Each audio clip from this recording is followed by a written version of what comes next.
Welcome to Club Top Shot on Tuesday night. It's Pete Overzet's birthday, so I was tasked with doing the cold open and welcoming everyone to the show. Now, Top Shotters, let's get some excitement in the chat. Throw some love in the chat for Pete. Some Pete emojis. Let's go to the club. Damien, you can retire. Let's call up Steve Kerr right now. Tell him you're done. 3-on-2 game. Oh, I'm an incredible basketball player. Awful shooter. Awful shooter. Nasty jumper. Would he ever gamble on shooting? Here we go. Let's see. We got jaw lighting up again. On that note, let me go. All right. Club Top Shot going up on a Tuesday. Love.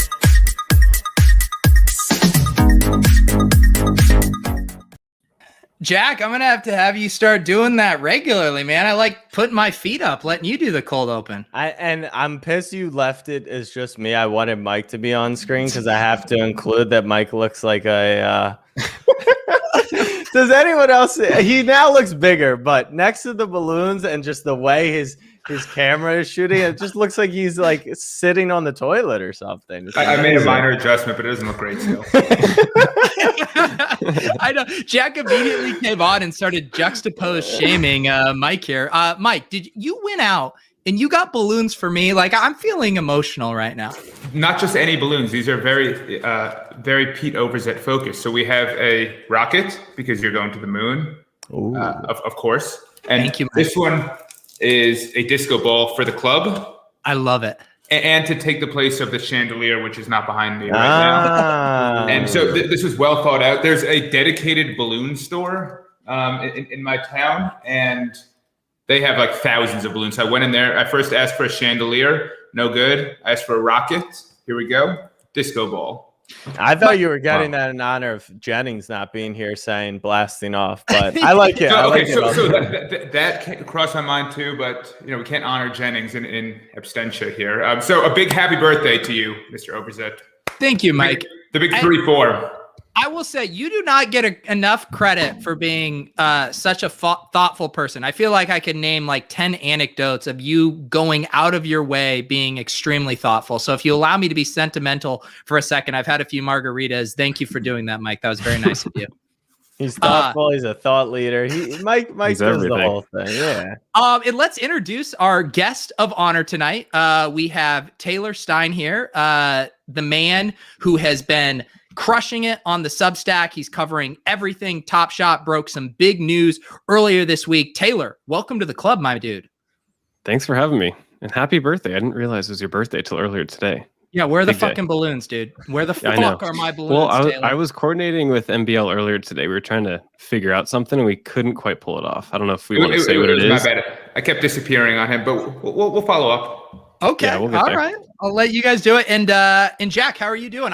It seemed like you might have gone to the game tonight, and then what? You found out it was my birthday, and this is what friendship means? That's exactly what happened. So Andy, the big baller, it feels like every time I tweet something at Andy, he's like unresponsive all of a sudden. Like he's DMing me, he's like, yo, it's kind of cheap to get a suite at a Nets playoff game. I'm like, okay, Andy. So I present it back to him in the public sphere and I just don't hear anything. But I had there was good options in the physical world. There was good options in the digital world. I opted for the digital options tonight. I'm going to Philly tomorrow, so I didn't need to overdo it on the games. But I am glad to be here, honored to be here for your birthday. It's your Giannis year. That's big. It is. Yeah, I've been sending people the Shaq, the photo, but the Giannis is the more current reference. Right. But Jack, you mentioned something. I think we just have to say it. Based on activity in our Twitter DMs, you just referenced something. Andy, I think, has started to outgrow the club. Like he's big timing us just in the littlest bit, I feel, with the frequency of his am I out of school for saying that? I think Andy, I've interacted with him in the real world, which is not as exciting as the metaverse, but he's a very nice guy, so I will not disparage him live on the air. But I don't think he's like putting us down. I just agree with your statement. he might just be big time now. Like the problem is like, what do we have, right? Like you have fantasy and you also have TopShot, and like Andy's got TopShot, but he's also like an elite shit poster on crypto. And that's just like, that's where the engagement comes from on the Twitter sphere. Yeah, it's in that I want to make sure I'm being clear. I'm not saying he is big timing us. I'm just saying he is literally big time. He's big time, big time now. And he's incredibly famous, accomplished, smart, and everything we all strive to be. But he gives us a time of day. I'm not going to stand by and let this Andy slander go by. Andy gives us a time of day. You know, he's been on almost every single show, and he's a beautiful man, a tall man, and he'll be back next week, and I'm excited to have him back. Yes, no, I already am resending my thing. Andy shows up here every week, brings a ton of value to everyone. We love Andy, but he is a superstar. And speaking of superstar here, Taylor, I remember way back when you sent me, I was checking our DMs today. You had sent me a DM. There was initially a Vegas Dave scandal, I remember, on TopShot. Oh, yeah. You refreshed my memory. Did we ever find out? There's no way that was actually Vegas Dave, right? We never found out, but I don't think we can rule it out. But I think it's pretty safe that was not him. I think the argument was there was two reasons. One, I can probably only think of one. The main one being I don't think the actual Vegas Dave is smart enough to pull off that heist of getting 50 different TopShot accounts to funnel them into one. And I'd like to think he's smarter than to use the handle Vegas Dave, but I'm just a little part of me is going to hope that that's the case. That it actually is him. And so I take it you are loving the open transparency of the blockchain because you've been using it basically as fodder for your articles, both talking about what TopShot is doing, you know, how the mechanics of the marketing or of the market are functioning, and then also how users are interacting with it. Have you, like, what is your background for as like a journalist? Because I feel like more so than a lot of people, you're digging deeper. Yeah, so there is no background in journalism. I'm a data scientist that my free time messes around with TopShot data. Funny enough, like the two articles that have blown up the most are whenever I've kicked up any dirt on anyone. You know, obviously using blockchain data to analyze moments and talk about trends, things like that is interesting. But like as soon as there's the TopShot TMZ content, it, you know, goes to the moon. So no background in journalism, but it all started with just like, oh, where does it go? Right there. But yeah, it all started with just one post where I thought like, hey, this is interesting. Let me throw it up there on a Substack, see if anyone else finds it interesting. And it kind of took off. And here I am writing an article every week. So I'm on the hook now. Do you find, are you going to turn it? See, the true content creator dilemma, and I'm sure Jack will attest to this, is you start to taste the forbidden fruit of the clickbait, of what brings in the eyeballs. You've just admitted that the controversies are what bring them in. Are you now digging around, hunting for more of them? If I were to sell one of my Fred Van Vliets that I promised are in the vault, am I getting the Taylor, Woodward, and Bernstein? I did just think of that treatment. Like, what's going on here? Yeah, I've got alerts set on some people to let me know if any, you know, certain movement happens. But yeah, it's tempting. I try not to really dig for it. I feel like those two articles that have come out that have blown up kind of just happened by accident, where I was poking around looking at something and then something caught my eye and I was like, wait a second, let me dig deeper. The Vegas Dave one, I just had a pivot table and saw Vegas Dave at the top, and I was like, well, this is good. And the name there was so good and so fitting. Yeah, so good.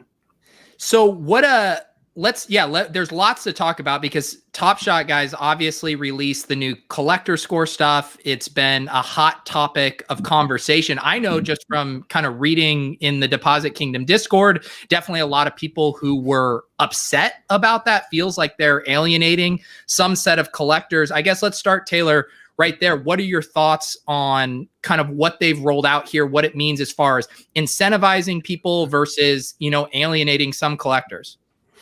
Yeah, I think at first I was a bit torn. The 7,500 seemed a bit steep for people that didn't complete Cool Cats. It seemed like a lot, and my collector score I think was like 5,000 or something like that. So at first I thought it was a little steep, but I think it's doing a good thing, right? Like they're pricing the pack at $230, so it's obviously plus EV. You're going to make a lot of money on this pack, but by having such a high collector score requirement, I think they're getting the right people, if you will, in line for this pack. I think the pessimist look at it is that it's rewarding, you know, the OGs and people that have been around for a while.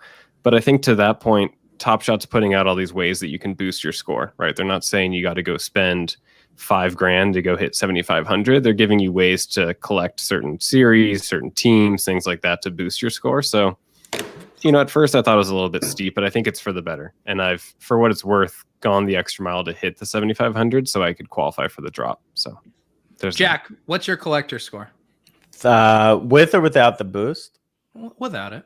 Oh, without, it's about 39,000. Wow. Well, Mike, go ahead. Flex. What's your collector score? I can't flex because Alxo has been dropping his 3 million collector score all over the place today. How is Literally that 3 million. possible? He has at least one of every single moment ever, which is unbevable. That's ridiculous. Mine's like 550,000 or something. Jeez, you guys are crazy. weak. Yeah. Yeah. But I have a lot of feelings on the collector score.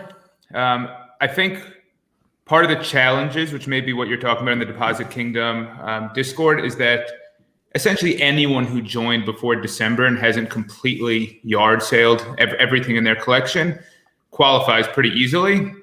And there is a lot of community feeling that those people are already kind of happy and excited about TopShot, even though we've come down 50% off of highs.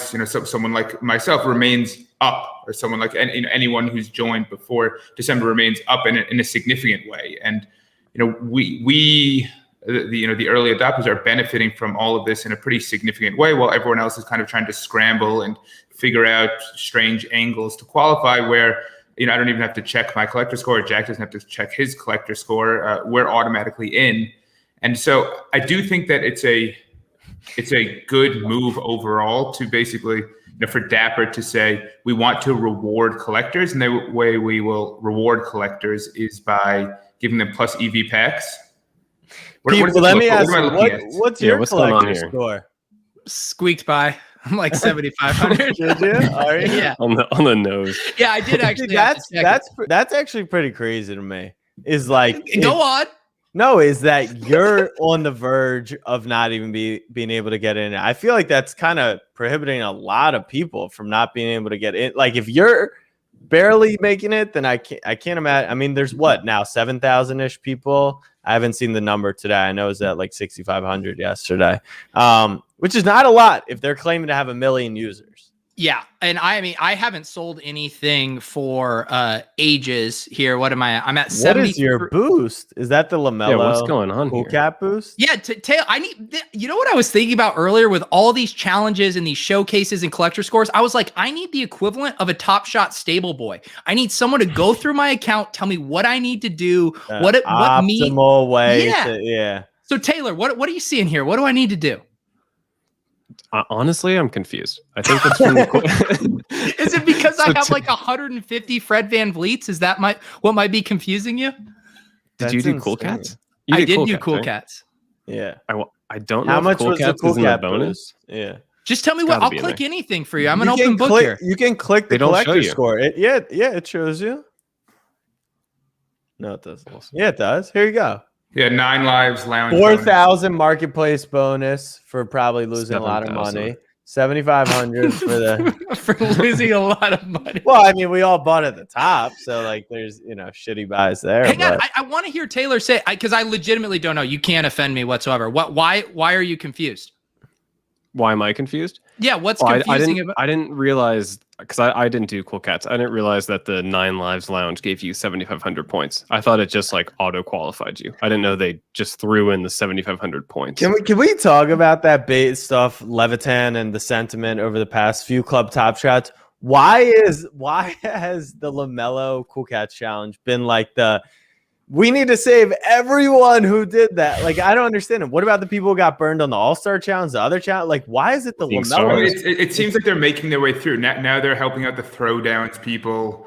They helped out the Cool Cats people. And I think what they're trying to do is help out people who over the last 4 months or so have purchased things and stayed committed to these things and actually kept them in their sets and kind of rode out the storm. And they've hit Throwdowns. They may take the time to go through other packs, but I mean, I do think they're trying to hit everything here. And the point that I was trying to to make before is I like the idea of Dapper kind of giving back to the community in the form of having cheaper packs that are obviously plus EV, which is effectively Dapper saying, here's free money community. And they're trying to say, here's free money to collectors among our community. The challenge is that it's near impossible to define collector in a way that isn't gameable by the flippers and the rent seekers. Clay, have a field day with that GIF if you want. So it's really difficult to define what a collector is. And so what happens is this current version sort of says collector means early adopter or those who have spent a lot of money or who haven't sold anything or haven't taken money off the table. And it's sort of a mix. I do think their goal is to ultimately best define collector however they can. And they're working on that and they're gathering data and they're doing all that. As of now, it favors early people and deep pocketed people. And I think their goal is for it to favor people who genuinely like the TopShot moments. Yeah. I see Taylor in the comments saying I'm salty. I don't even care. Like I feel bad for other people who I'm okay not being in the exclusive Discord. We talk so much shit about you. About me. Great. No, yeah. I wish I could fire back. They just have me on slow mode, even if I got in. But I just feel bad for others who did other challenges, and they don't get that. But I will say, I talked to a friend, an old friend who happened to be in Fire Island this weekend, and we were playing basketball, and he was like, "I like TopShot." What are you smiling about, Pete? I'm just laughing that you just had to casually mention you were on Fire Island this week. I'm giving context. Like it wasn't, it was a weird run-in. I'm not going to give you the whole backstory. Anyways, I'm just waiting for the comments about Fire Island. But he was like, I like TopShot. I think it's a cool game. I think it's fun. If I make money, like I sold Anthony Davis, I made $2,000. I've held on to a bunch of other stuff. It's been super fun. And I was like, so what do you think about the collector score? He's like, I'm not really paying attention. It makes me less interested because I don't qualify for the holo drop and I wish I did, but like, I'm not throwing a fit over it. And then I'm like, so what'd you think of the OTM drama? And he's like, yeah, I saw TopShot put out a notice or whatever, but like, I had no clue what it was even about. So it is interesting sometimes to take yourself out of the bubble and recognize like, everyone who you're following on Twitter who's either bitching or liking the moves, it's like a very small conglomerate of people who I really think Dapper doesn't need to listen to all the time. Like they really need to stay 1,000 feet because if you watch the show or you listen to pods on TopShot, like you can get really into this stuff when in reality, like I don't even know what the fuck half the collector score bonuses are. We didn't know it. And we're in the thick of it. So yeah. Nah, the Hamptons sucks. I'll go to the grave saying Fire Island over the Hamptons. I'd rather walk everywhere than go to some bougie fucking 40-minute Uber in the Hamptons. That's my take. Give me Berkshires over Hamptons. Okay, I like that take. Let's go Berkshire. What's Berkshires? In the Carolinas? No, it's in Western Mass. Oh, I've never been. Taylor, what's your preferred bougie vacation destination on the East Coast? I don't have one yet. Where do you live? San Diego. Okay. All right. Now we're talking. Yeah. Where in San Diego? I went to school in San Diego. Oh, you did? I'm in Oceanside. Okay. Nice. I was in like Point Loma, Ocean Beach area. Ooh, that's nice. Should we talk Vegas? Yeah, we should talk Vegas a little bit. This is gonna be a roundabout conversation tonight. But I mean, what's the deal, Jack? The club is trying to get to Vegas in mid-August. All right, so for everyone watching right now, we want to go to Vegas for Summer League. And given a few of the hosts of the show, who I don't even know if they'll show, they wouldn't show tonight for Pete's birthday. So God forbid they'll fly all the way to fucking Vegas to see us. But some of the hosts have specific time restraints. Point being, the end of Summer League. The end of Summer League, which would be around August 15, 16, 17. We wanted to have a live event for all TopShotters, have fun during the weekend, throw an event on Monday, also potentially playing a basketball game, except the No Dunks crew, who I saw in the chat, they kind of are flaking because they're afraid they saw me getting some shots up for the underdog video. But we want to know from the chat, what their feelings are. Would you come to Vegas? And would maybe, like we said, a collector score rating, just so we know we have true top shotters there. You know what I'm saying? Do we need a club top shot Collector rating? score. Yeah, Exactly. Yeah. Taylor, number of comments in the deposit kingdom. Taylor, I've done the drive from San Diego to Vegas. You stop in Barstow, you get a little bite to eat, you're there in no time. I think you're doing this trip. I'm in. I mean, what, 4 hour? 4 hour drive, right? Yeah, 5 or 6. I mean, what, you got a lead foot over there? What are we talking about? Never He's got the Tesla on autopilot, baby. Yeah, Tesla on autopilot, taking a nap. There you go. Yeah, I mean, but on that note, because Tay, where are you with stuff? Obviously, we have the, the Cool Cats Master Challenge. You said you didn't do that with the, the private Discord. Everyone's talking about utility, this stuff with team collector score, maybe hinting at unlocking things for specific teams. Do you get excited about this non-metaverse IRL potential for TopShot stuff? I do. I think it's cool. I think not necessarily like the metaverse, but what excites me is now there's like so many different games going on with TopShot, right? Like 2 months ago, everyone was doing the same thing. It was just like this entire herd of people being like, should we buy this pack? Okay, we are buying this pack. Okay, should we flip this? Are we doing this challenge? And like everyone was doing the same thing. And it just came down to like, did you get lucky with your pack? Did you get lucky with a challenge reward? But it was kind of like the whole community doing the same thing. So what I think I like about this new direction they're going is there's now all these different games to play, right? Like if I'm collecting, I personally finished the entire Bucks team set so that my legendary would get a boost and I could qualify for the drop. But now that there's all these different games going on, I think it makes it way more interesting, way more dynamic.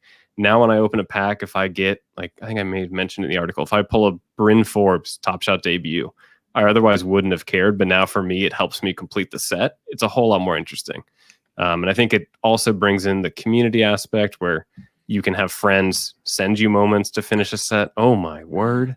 What is? Have you ever seen something so hot just pop on? Oh my goodness! Stuff. You want to know the crazy thing? It wasn't even me in the chat. So I know Skeets is at his house right now watching Pete's birthday stream. So he's got to pop in here as well. Pete, it's your birthday. Happy birthday. But once Jack had the gall to step to us on the internet, on the live stream, how could we not tap into the StreamYard? I was going to, because let me read a DM here, because I had sent the link to Skeets and Trey, told them to swing by if they want. And Taco Trey Kirby said, fam leaving town tonight. More fam in on Friday. I'm down next week, though. And then lo and behold, look who shows up. I know how to tempt him, man. I know how to get it, man. Look at that. I need to unbutton just a few of these just to keep up with you over here, dude. Trey, you like that shirt during last week's club? A little wedgie action? Yeah, you were looking good, my man. Light blue, a flattering color. You got a fresh cut. I was loving it. My wife let me wear that to dinner on Wednesday. Wore it again the next day. She loves it. She says it brings out my eyes. See? Oh, I like the Kraken's comment. Maybe we scrap the basketball game and just do what all the YouTubers are doing anyways, Trey. We could sell some pay-per-view. Throw down some gloves. Yeah, the crypto guys are going to Dubai to throw down. Maybe all the TopShot guys just head to Vegas for a Royal Rumble. I love it. I'm bad at punching.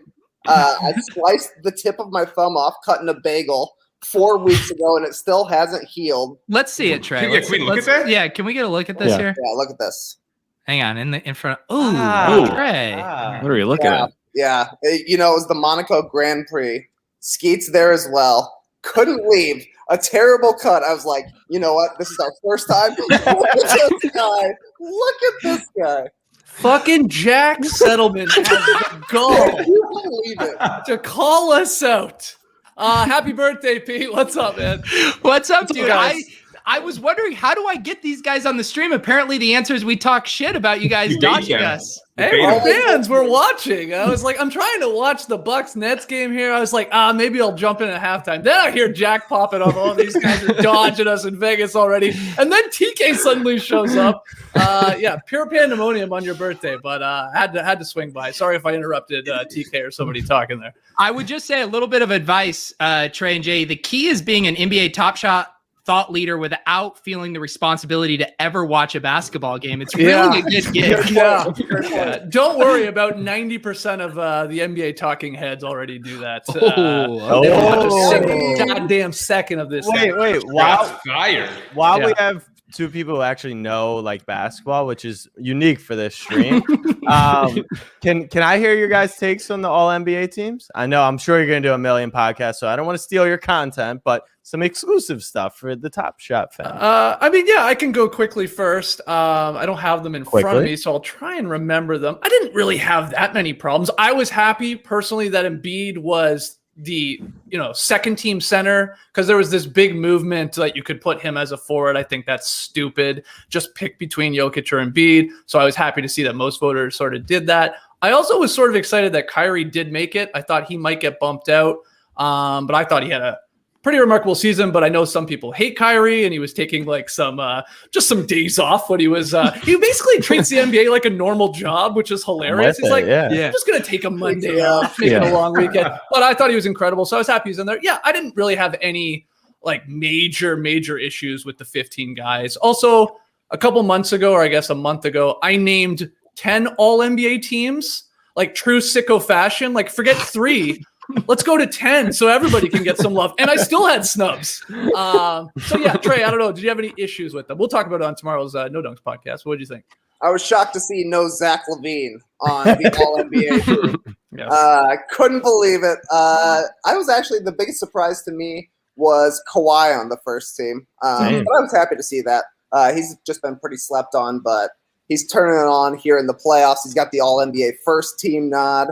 And you can see that games missed actually mattered with LeBron being on the second team there. Mm-hmm. So, Jack, I know you must have been excited. Chris Paul over Devin Booker. I think that was the right call ultimately, but I don't know. You could have gone Devin Booker as well. The second team was literally like my team with Randall on it, CP3 on it, LeBron on it. So it was fun. I think people were upset that Mitchell didn't make one as the best player on the top team in the league. Tatum, I think was a big snub to some people. Russ instead of versus Beal, and I was kind of shocked they didn't give it to KD or Harden. I just feel like, I guess they're just really penalizing the games missed, which is fair. Yeah. It's fair. I also do not care at all, and I'm interested if any of you guys do. I know some of you are NBA fans. Like, some people get so caught in the weeds of like, oh, first team, second team, third team. I actually think no one gives a shit about that at the end of their career. Because like when you go to a basketball reference page, it says like Dirk Nowitzki, All NBA 12 times. Right. And no one goes, but hold on. How many of those were first team? It's like, I don't even know. I mean, like I'm guessing maybe 3 or 4 of Dirk's 12 All NBA selections were just first team. Like, but who cares? I personally. Well, now it's the players. It screw the players if they don't get. What is it? They just need to be on any team. I think it might differ from contract to contract, but there's a lot of money tied up in this. I think Tatum just, I think he missed out on like $30 million. Yeah, exactly. Yeah. Yikes. Yeah. We don't have a vote, by the way, so none of this is. I felt like you guys are pretty compromised. Are you guys? I mean, I know for forever you guys were campaigning to get to play in the celebrity All-Star game. Are you guys campaigning for a vote? Is that something you guys want? No, we're not really campaigning. Like, we don't really care enough. I don't think we want to vote. It's all downside. There's no upside there. Yeah, it's so much point. Upside. Yeah. What's the upside? What's the upside is if you would have accurately rewarded a player gets a first team or first place MVP vote and doesn't make an All NBA team, and Derrick Rose, that just seems like a snub to me personally. Yeah, but like, so hold on. Like, if we had an official vote, I would like to, for transparency reasons, share it. Of course, we're going to share it on the podcast, share it on a tweet, whatever. And you think everybody's going to agree with our selections? And they're like, oh, nailed it. Absolutely perfect. No Dunks guys coming through once again. No, people are going to be like, oh, F you. Would your own audience hate your pick, or it would be like others? Oh, yeah. Right, everyone. Everybody. Yeah. No one agrees with things. No. Skeets, you just went on that pick the whole Michael Jordan Republicans buy sneakers too. Right. thing. It's true. I want to vote because honestly, imagine the content of us actually hashing out an actual all NBA ballot on a podcast. That's amazing. No, because I crazy. couldn't imagine that because I legit like lose sleep at night making our picks for our podcast that really means absolutely nothing. And the amount of like just work and thought you put into it and watching and looking at the stats and talking to that's a nightmare as it is to then have actually like this guy could lose out on $30 million because you're caught up between two other guys. Like, I don't know. I could sleep easier at night not having that issue or that worry, I guess.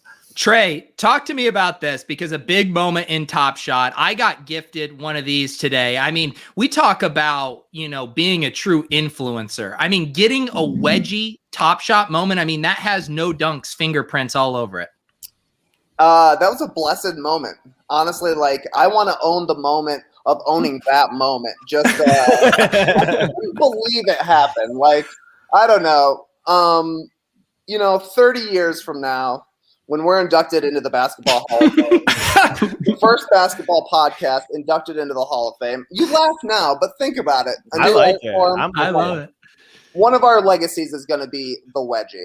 And now it exists forever on the blockchain. And somehow it was in my pack on the very last moment. That was amazing. Somehow. Rigged. Leigh Ellis? You think Rohan dialed that one in. Back in the packs? Taylor, where's your article about the collusion of this wedgie in the No Dunks pack? That's what you need to write. How they hot swapped the wedgie in. Yeah. It wasn't even meant to be in the pack. That's no spoilers. That's Who was the next week. biggest riser from your 10-team projection to the actual teams? Is there anyone who wasn't on any of your 10 teams? Did Van Vliet Mike. make an all-NBA team? Is there anyone who made one of the actual all-NBA teams who wasn't on any of your 10? No. All right, so then what was the worst someone is on? I mean, guys, I was like debating whether Valanciunas was the seventh best, like all NBA seventh. All right, was there like a center, 16 or Capella was? who made it? I don't have it in front of me. I can't remember. Right. I should actually. That's a good point. I should when we talk about the actual all NBA teams. Yeah, exactly. I should go through and see. Especially if I get into like the throwaway votes, whatever you want to call them, or the people that didn't get enough votes to actually crack one of the top three teams. That's a good point. Like I will look into that. I'll get back to you on that. I'm worried No Dunks isn't on the same page for kind of the career trajectory of the podcast. He's got Trey over here saying wants a Hall of Fame vote as a content play. He wants to be in the Hall of Fame as an NBA podcast. Skeets over here trying to distance himself, kind of more pure journalist. Do you guys have anything to hash out here? No, Pete, that's the beauty. That's the balance of the podcast, right? We got we got Trey as the big guy too. You got me as the quick guard. Let's take it to the court now, Jack. Let's talk a little hoops here. Let's take it to the court. I'm just fascinated to know, what would the matchups be in this hypothetical club top give shot us versus your No Dunk? player comps. Yeah, give us your starting five. Everyone knows my player comp. I was actually thinking about how I would age as a player this weekend, and I was kind of down on myself. Yeah, because a below the rim Russell Westbrook is like aging. That's even worse. What even is that? I saw your clip from Fire Island. What do you bring to the table? It was like 55-year-old dudes. Yeah. Oh, I was crushing. I was 7 for 7 through 2 games. It was the best shooting performance of my life. But then I started to think, I'm faster than these 50-year-olds. What happens if I'm slower? Then my passing's good. But who's your player comp? Well, I mean, I don't know who the player comps are. Okay, I'm the point guard. All right, I'm the speedy, fast, setting guys up. You can't. No. You can't make 10 all NBA teams and not be able to come up with a player comparison. For yourself. I don't want to do it yourself. Trey, what would be my player comparison? TJ Ford? Are you TJ Ford? TJ Ford. Point guard, Wow. Mike. No, my shorts aren't that big. I play actually fairly small. Who's the fastest player in the league? Ish Smith. Great crossover right here. Who's the Aaron fastest? Fox? The fastest very good player in the league? Facundo Campazzo. Oh, Fox would be up there. Yeah. All right, Skeets is Fox then. Fox is good. I'm not a lefty. To be Fox. Yeah, I'm not. He's going to be the fastest guy. But I'm a streaky shooter, so that works. And he's going to be in the best shape on the court. Wow. Yeah. Guaranteed. I worked out this near morning. 50, Jack, so you're in trouble. Oh my god. No, Skeets is like are you still in that running club, Skeets? Yeah, I still run. What do No, you mean? like you were in like an Atlanta running club. Yeah, Am I wrong? there's running clubs. They're like social clubs. You basically go have a beer. You run a running's bit not and a you go have a given. beer. Bullshit! Yeah. You're grinding like 10K runs It's on like random Club Saturday TopShot. mornings. No, Yeah, no. right. No, it's the exact same as this, man. It's a social club. All right, so we got Righty, so, De'Aaron Fox. What's TK's player comp? TK, do you have one yourself, Trey? I mean, you gotta go for me now. okay, he's no. He's guys. TK is gonna do some work on you guys. I'm worried about your big guy. I don't even know who the biggest guy on the club TopShot Yeah, is. do you have a tall guy? I will fucking body you up down low. That's good. There you go. Get under him. Get under him. I hate to admit it. That's my weakness. Yeah, it's probably a smart. guy who is a little bit smaller or like shorter, but He's way Andy. longer than me. That's a problem for me. TK's got some Jokic in him. I'm just gonna throw it out there. Wow. He's good. He's Wow. like MVP. yeah. Who's the he's a best good player player. on your 5? Well, Leigh is by far the best shooter. Like Lee's like Klay Thompson. Lee and CSU are like the perfect matchup because Pete they're not going to do much on defense. They're going to jog down the court, but they're going to drill shots. Yeah.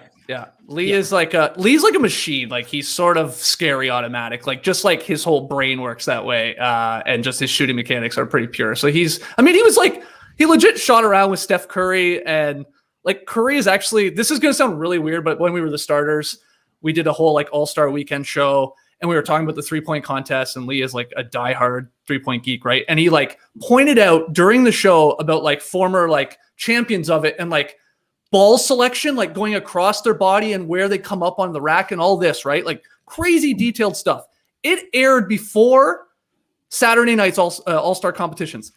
Curry goes on to win it for the first time, mind you, at that point, because he didn't have a lot of success before. He mentions, now he didn't say our goddamn show name or Leigh, but he was like, I was watching NBA TV and they were doing like this countdown and blah, blah, 20 moments at All-Star Weekend. And they pointed out like which side you grab it from and the like, you know, why it's smarter to grab it from this.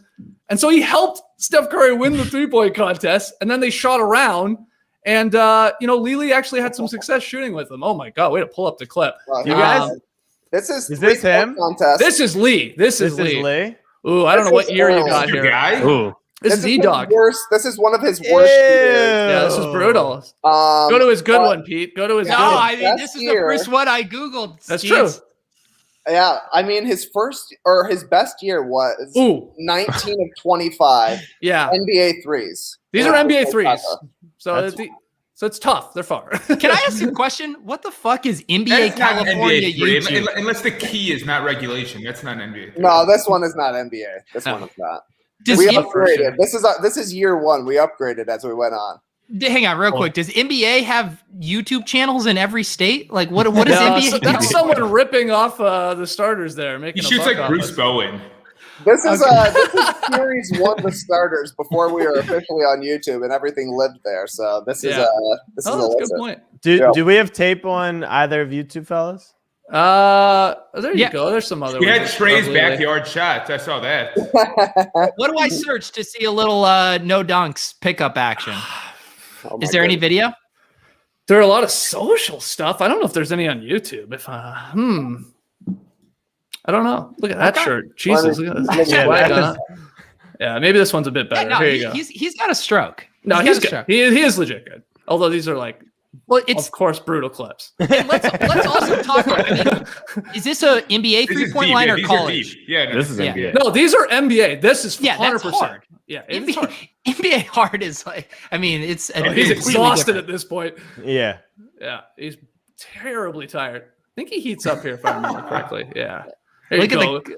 Here you go, E-Dog. There you go, E-Dog. The custom E-Dog. I know. Anyway, so Tass is to complete like the team here. Tass is like the grinder. I guess Tass sounds like Pete, like going to do the dirty work. You want that type of guy on your team. He's not maybe the best scorer by any means, but he's going to play maybe the hardest defense. He's going to clean up. He's going to hit the floor. He's that. That's Tassy. And then like we don't really have a fifth because our producer JD. He hates basketball. That's the most ironic part. He's done a podcast for 15 years about the NBA. Couldn't care for it. So I don't know who will make our 5th TK if anybody comes to mind. Yeah, no, I would say my player comp is probably like an above the rim Draymond Green is kind of. Wow. Okay. No, I actually Draymond Green is my player comp. That was just a nod to Jack's comp, but yeah, my shot's a little shaky, but I do everything else decently, and I can guard the guards. I can guard the big man down low. That's what I'll do. There you go, utility man. Can Very anyone? Well, it sounds to me like you're not going to have enough scoring to keep up with me personally, so it's going to be tough for your team to win here because we've got 4 other players as well. Can anyone on your team dunk? No. By the time we play, I'll be able to. Yeah, thank you, Mike. Jesus. Okay, if no one on your team can dunk, then I like us like -8. Without knowing the format or anything else. Yeah, it could be a game to 11. Am I going to be able to use a promo code and bet on this game? Yeah. Exactly. Oh, we already talked to Underdog. We're trying to get line set for the game or a draft, which I think would be the funniest thing to have everyone draft like the full rosters, and then to see who has the lowest ADP of the whole thing would just be hysterical. Wow, it's pretty funny. I wish I got this reference. Yeah, I don't even get that. Skeets, will someone let me know what this reference is? Take a wild guess. Do you think he's good or a bad player? You could. I'm about to Google this motherfucker. I believe he's passed away too, unless I have that incorrect. Rest in peace to Inca. This is a 7.5. 7 feet and a half inches, 265-pound center from Nigeria, and that's your comp for me? Yeah, and he's passed away. A poor man. A poor man. I mean, come on, get out of here. Okay, yeah, we'll hang on, but real quick, logistically, Trey, like you're going to a Fish show, Grateful Dead. What hippie ass shit are you doing? I'm going to a Dead and Company show August 12th. So I don't know. You guys are talking about like the end of Summer League. It sounded it would be August like 15th, 16th. Yeah. I mean, we could. We'll have to figure that. Like the one issue with the whole thing is like we probably were not going to this Summer League because of the weird schedules we've had recently with the seasons, where we haven't literally taken. So we gotta goddamn time off. We need to amp up the shit talking. Just maybe to goat you guys. We've all had a weird year. It's not stopping us. Regardless of if we do it Summer League, it's gonna happen at some point. So yes. we'll find a location. Lock that in. That is not the right bait. We need to set better bait. If you guys don't show up, we're gonna find another cooler podcast. Hall of Fame level podcast. That's what I was gonna say, Jack. This guy Trey wants to be in the NBA Podcasting Hall of Fame, and he's gonna dodge a trip to Vegas to cover Summer League and go against Club TopShot. That's gonna remove you. He's a deadhead, Pete. He's a deadhead, man. They travel everywhere. They took a year off, man. I've got to go see the first show back. Are you kidding me? We'll let you play, Grateful Dead warm-up music because you guys are doing layup. No, I'm not playing it for fucking warm-up music. We'll be warming up for 3 hours before we play the game. I love it. Just noodling away. Everyone just pass it out. Taylor, who's your player comp up there? Who's my player comp? Yeah, I've been thinking about it. Probably Tell like us more about your. How tall are you? What do you weigh? 6'1". No idea what I weigh. I've been playing with Greg Murray. He's down here in San Diego. Who is played in college. Yeah, he's good, isn't it? Yeah. I saw his highlight reel. Very good. Yeah, I don't have a highlight reel. Player comp since I went out with Greg is probably a Seth Curry, a good jumper, but I'm just an absolute turnstile on defense. Just people are running past. I just realized who's Mike's. Malcolm Brogdon.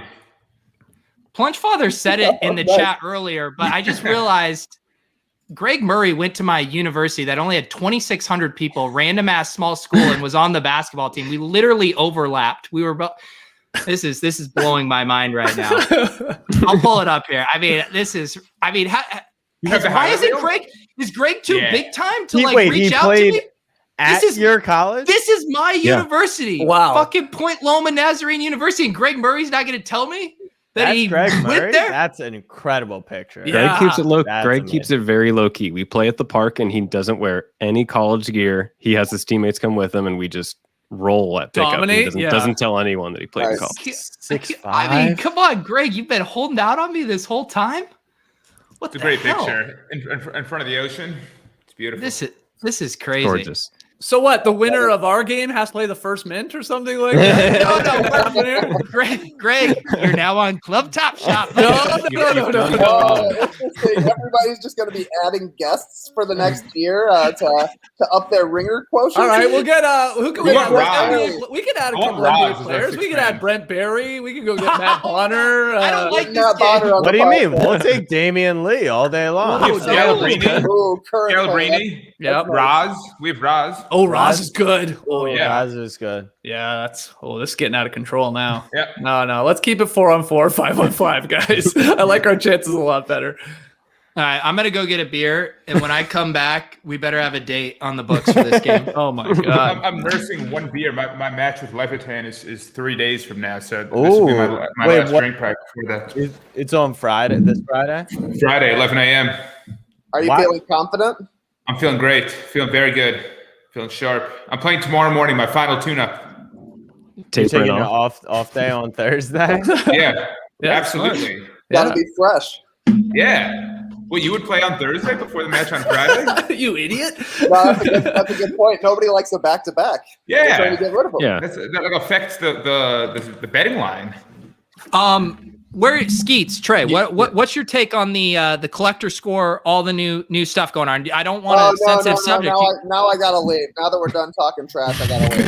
No, Trey, do you not qualify? Or are you a rent seeker? No, I'm we a don't big time qualify. rent seeker.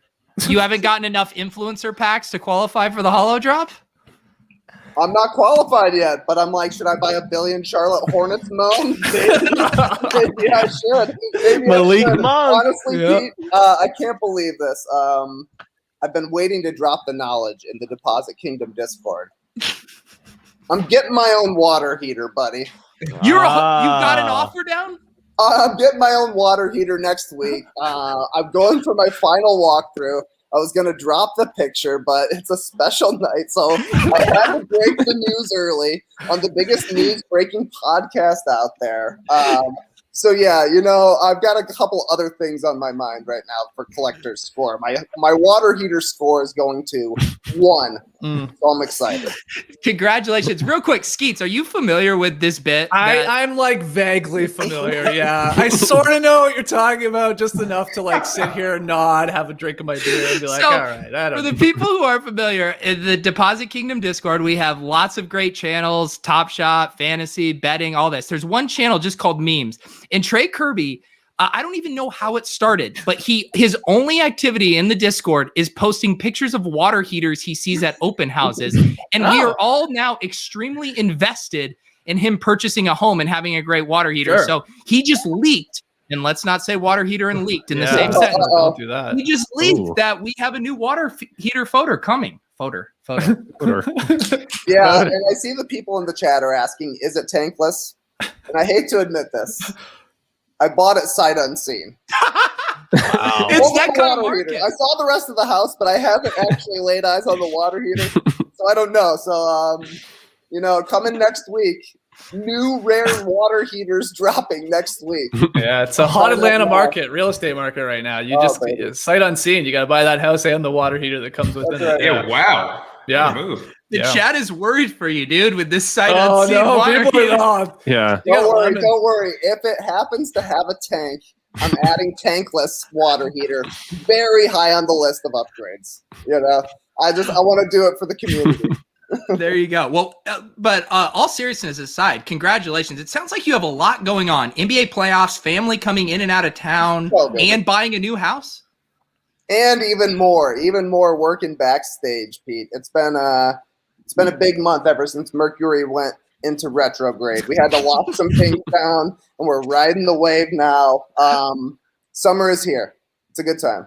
There you go. Well, congratulations. Skeets, you have any other big news you want to break? We're kind of getting used to it. My collector score is not high enough either. And I don't even know. My water tank's in the attic in this weird house. Really? Yeah, is that strange? Very odd. That's very odd. I immediately bought one of those, I guess it's like one of the add-ons with Simply Safe that it's like detects a water leak. Because I'm like, well, if this is in my attic, and heaven forbid something goes wrong, we better be able to nip that in the bud quickly. So I've got a little sensor up there is what I'm trying to say, if it does leak. But it hasn't, guys. We're okay. Water's rolling. Nice stream. Nice temperature control. But yeah, my collector score is not high enough either. I mean, I'm sure you guys have talked about this, but like Barely. this double collector, like I look at my collector score and it's garbage, and then it's like, oh, there's a bonus that I saw yours, Pete, right before we jumped on. Like you're like, I don't know, 18,000 suddenly. Can you give me some of your collector score? What's in it for me, buddy? couple Van Vliets, a few V's. Slide into my DMs, dude. This is what I'll take. Couple wedgie moms, couple FVVs, a couple wedgies, couple FVVs, a couple photos of that water heater in the attic, and we might have it. Get some nice lighting on it. All right. Trey knows how to make it move. Yeah.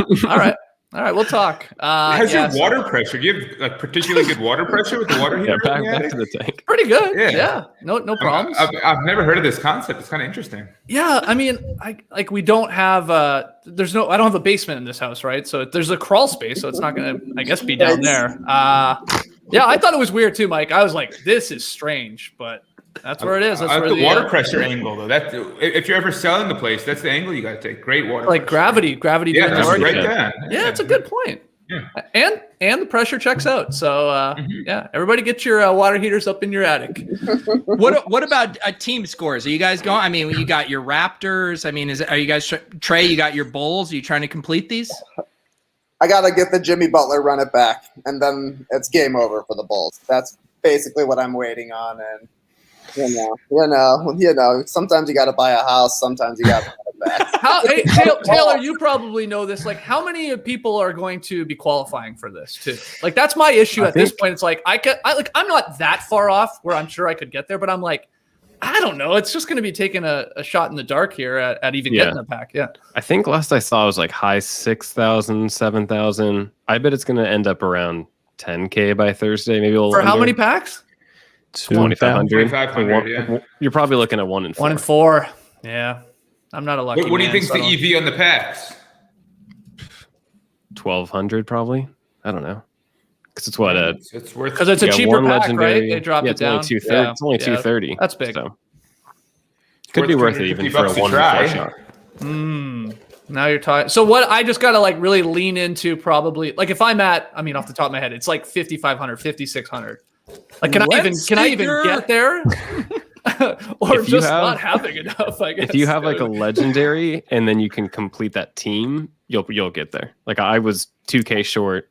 I have a legendary Drew Holiday, and then I completed the Bucks, and then that tripled the Drew. So yeah, it's gonna be. Do you have any legendaries? Well, no, the one legendary I had was the old Darius Baisley. I said, get the out of here! I don't want you. Was it lace him up? Is that what no.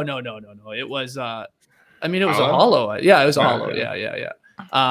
So yeah, I'm in trouble then. It sounds like Taylor. Yeah, we're not getting. Unless you want to just. That's okay. Yeah. Trey, I'll touch it. You want to be fractionally invested in my holo drop? 100% I do. I want to be 100% in on some percentage smaller than 100%. Let's talk. This is, they do that handshake emoji on Twitter. I'm in. There you go. Done. We witnessed it. I want in. Taylor, what's your view on the ribs being part of the team bonus thing? The run it backs? Yeah. I think it's the gating item for everything, and a lot of them, like, there weren't prominent players on those teams, so it's kind of a weird thing. Yeah, I wish they skipped the run it backs for collecting the whole team. I feel like it limited it to like probably 8 teams that realistically people could collect.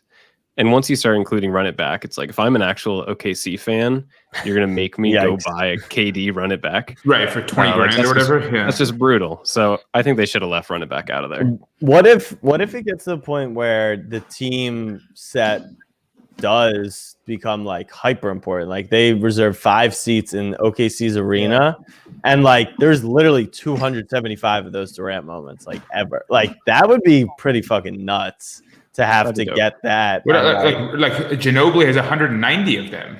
Yeah. This is I've also seen talk of this, and Taylor, I don't know if you have thoughts on it. It seems like we don't necessarily have clarity on what exactly the rebound pack is going to be here. Do you have any thoughts on that? Yeah, I don't know either. I had thought it would be a playoff pack because it seemed like there were more packs than they were going to be giving out to folks. So I thought it was going to be a playoff pack, but maybe it'll be rare, but I don't know anything on that front. So is this whole thing with the, the lower price point, limit? I mean, is this intended to be an olive branch to a lot of the OGs? Is this kind of TopShot going around and trying to continue to appease different groups that are upset for various reasons? I think it's a little bit of that, right? I think it's for the OGs, but then also a lot of folks that went in February and went in hard and spent like 10 grand are now holding some bags they really don't want to be holding. I think it's a little bit of an olive branch there. Yeah. Speaking of OGs, the second half is on. Yeah. I'm peacing out. Yeah. Happy birthday to you. We'll see you guys on the court someday. Cheers. In August. Good to see you, buddy. Yeah, I'll see you in a couple hours, Trey. Yeah, exactly. Jack, Taylor, Mike, guys, great to see you. Pleasure, gentlemen. Cheers. See you guys. Thanks for swinging by. See you, fellas. We'll see you. All right, that was a great surprise. I feel like since we have Taylor here, yes, and we know that he's literally the TMZ of TopShot, we should get into the fun drama. Underselling his skill set. No, you always just lead with the bring the heat. Yeah. No, this guy's the fucking gossip rag of TopShot. He's hanging out everyone's house, taking the photos, digging through the trash cans. We know your MO, Taylor. Yeah. That's why I'm writing Python on the weekends, right? So I could be the TMZ of TopShot. How many TMZ photographers know how to use Python? I mean, that's a good question. All right, Jack, what's your question? Well, I think we should start with Mike with the OTM scandal, as I think Taylor headlined in his next article that's scheduled for Substack. You start with me or start with Taylor? No, with you. I feel like we should give Taylor the floor to kind of set the stage for what happened, and then I'm happy to chime in. Go ahead, Taylor. Set the stage. Yeah. And is someone upstairs in the attic checking on the water heater? I'm trying to take care of that because we're redoing our house. Someone's tearing the siding off as we speak right now. Not good timing. It's like 2 in the afternoon in San Diego right now. You gotta love it. Yeah, we got construction crews here.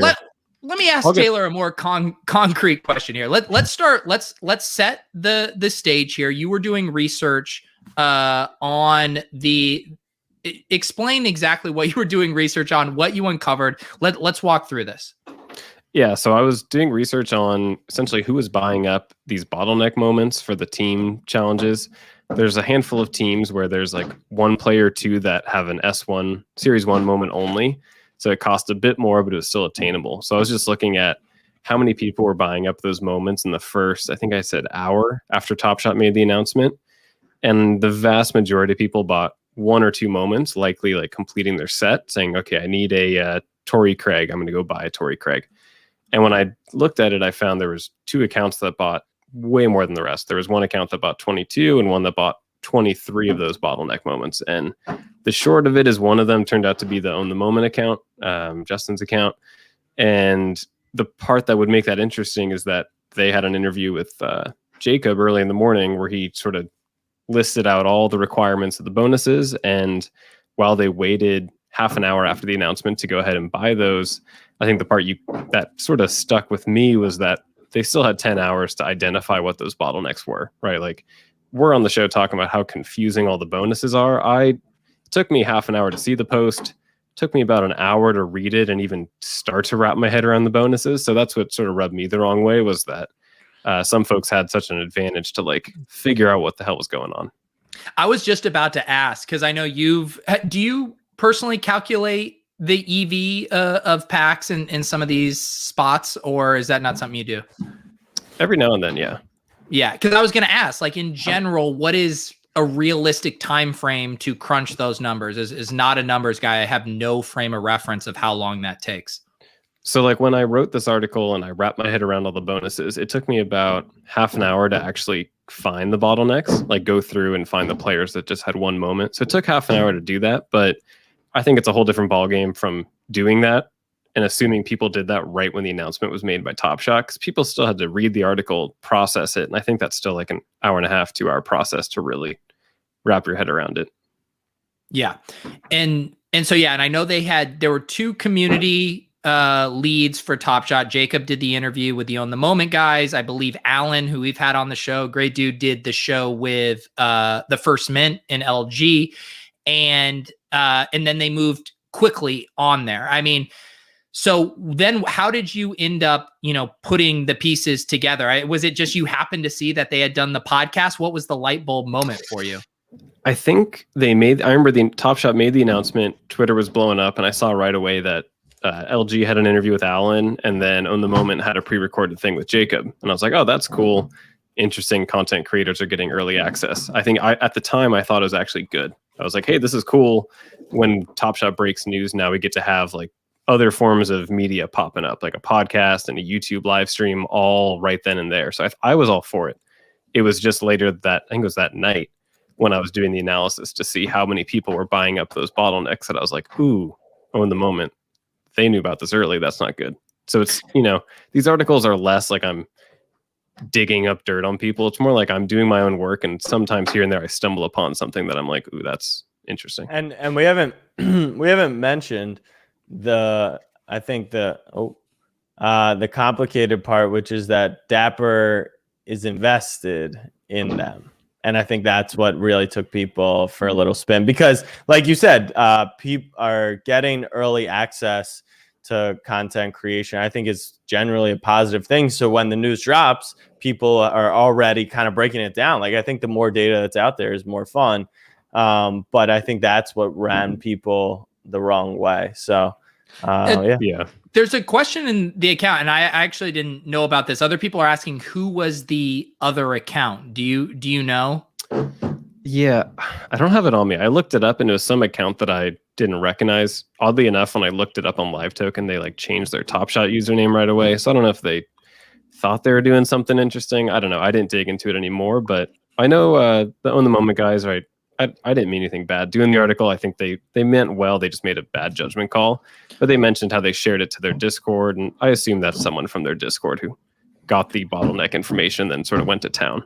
Gotcha. Okay, that would make sense. And yeah, I mean, I think everyone appreciates you writing that article, and I've seen lots of sentiment too about this is the beauty of the blockchain. Like, if this stuff occurred with physical cards or whatever that would be, you wouldn't know. You would have no way to track it and to have the transparency. And I think it also speaks to the growing pains of TopShot. Like, those guys are still learning how to handle their comms, how to handle their interfacing with these shows. Like you said, a lot of people were excited. I listened to LG's podcast about it. He was excited that like they're using these kind of bigger, media voices within the TopShot community to break the news, but then they quickly realize what is the downside to that. And I don't think Jacob ever envisioned that the information would be used like that. I mean, I think back to like early on, Jack, what was it? Like our third episode where Jacob gave us like literally like 4 $9 packs and people were up in arms with it. Like, that was back then. Like, I could have told you, like, when TopShot is giving you something, you better be fucking above board with it, because people are going to come hunting and poking around with what you're doing.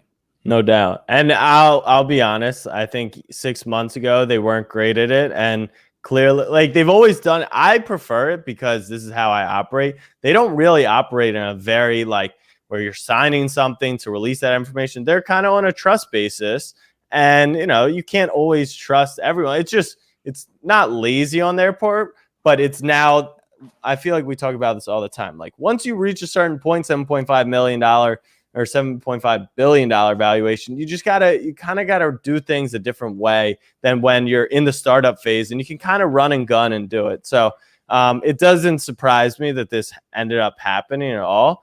My take on it is it was just so stupid. Like, I don't even like, Justin's so smart, and it just feels like an oversight to me. Like, it was like, there's nothing else for me to really say. Like, to me, it was just stupid.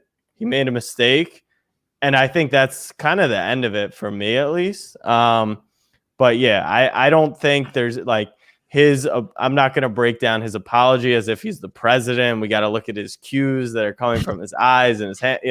I think it was just really fucking stupid, honestly. But I think the thing that kills me about it, as I've really thought it through, is, just like you said, Justin's so sharp. He moves quickly on all of these things. He's smarter than us. He's calculating the EV very quickly. The problem that I have with the whole story is that they had this information for a long time. And when you listen to their live stream statement, they said they were discussing internally how to handle this situation. And then I asked, I get, if it happens, bang, bang, your lizard brain kicks in, we calculate EV, we go for it. But you had fucking 10 hours to talk about it? And this is how you guys decided to handle it? I think about optics fucking all the time. Right. I think that's our thing. Optics are everything. How are you not considering the optics here? That's why that's literally why I think maybe we are maybe different than a large majority of people, because we're content creators. When you're doing a bit, you're literally calculating the EV, and you won't sell out for just anything, even if the price is fucking ridiculous. And so which the irony and the humor to it all was that you're trying to build a company that's going to be worth millions of dollars, and you're buying Jarrell Brantleys. And it's just how did that skip over your EV calculation? And that's the only reason why I'm willing to actually give him the benefit of the doubt, is because he's so smart, and they are literally trying to build a serious, legitimate company.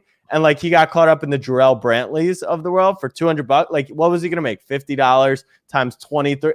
It just doesn't add up at all. So that's the only reason why I give them the benefit of the doubt. But as a whole, optics wise, it was just so stupid. There was nothing to gain there. So that's my take. Mike, what do you think?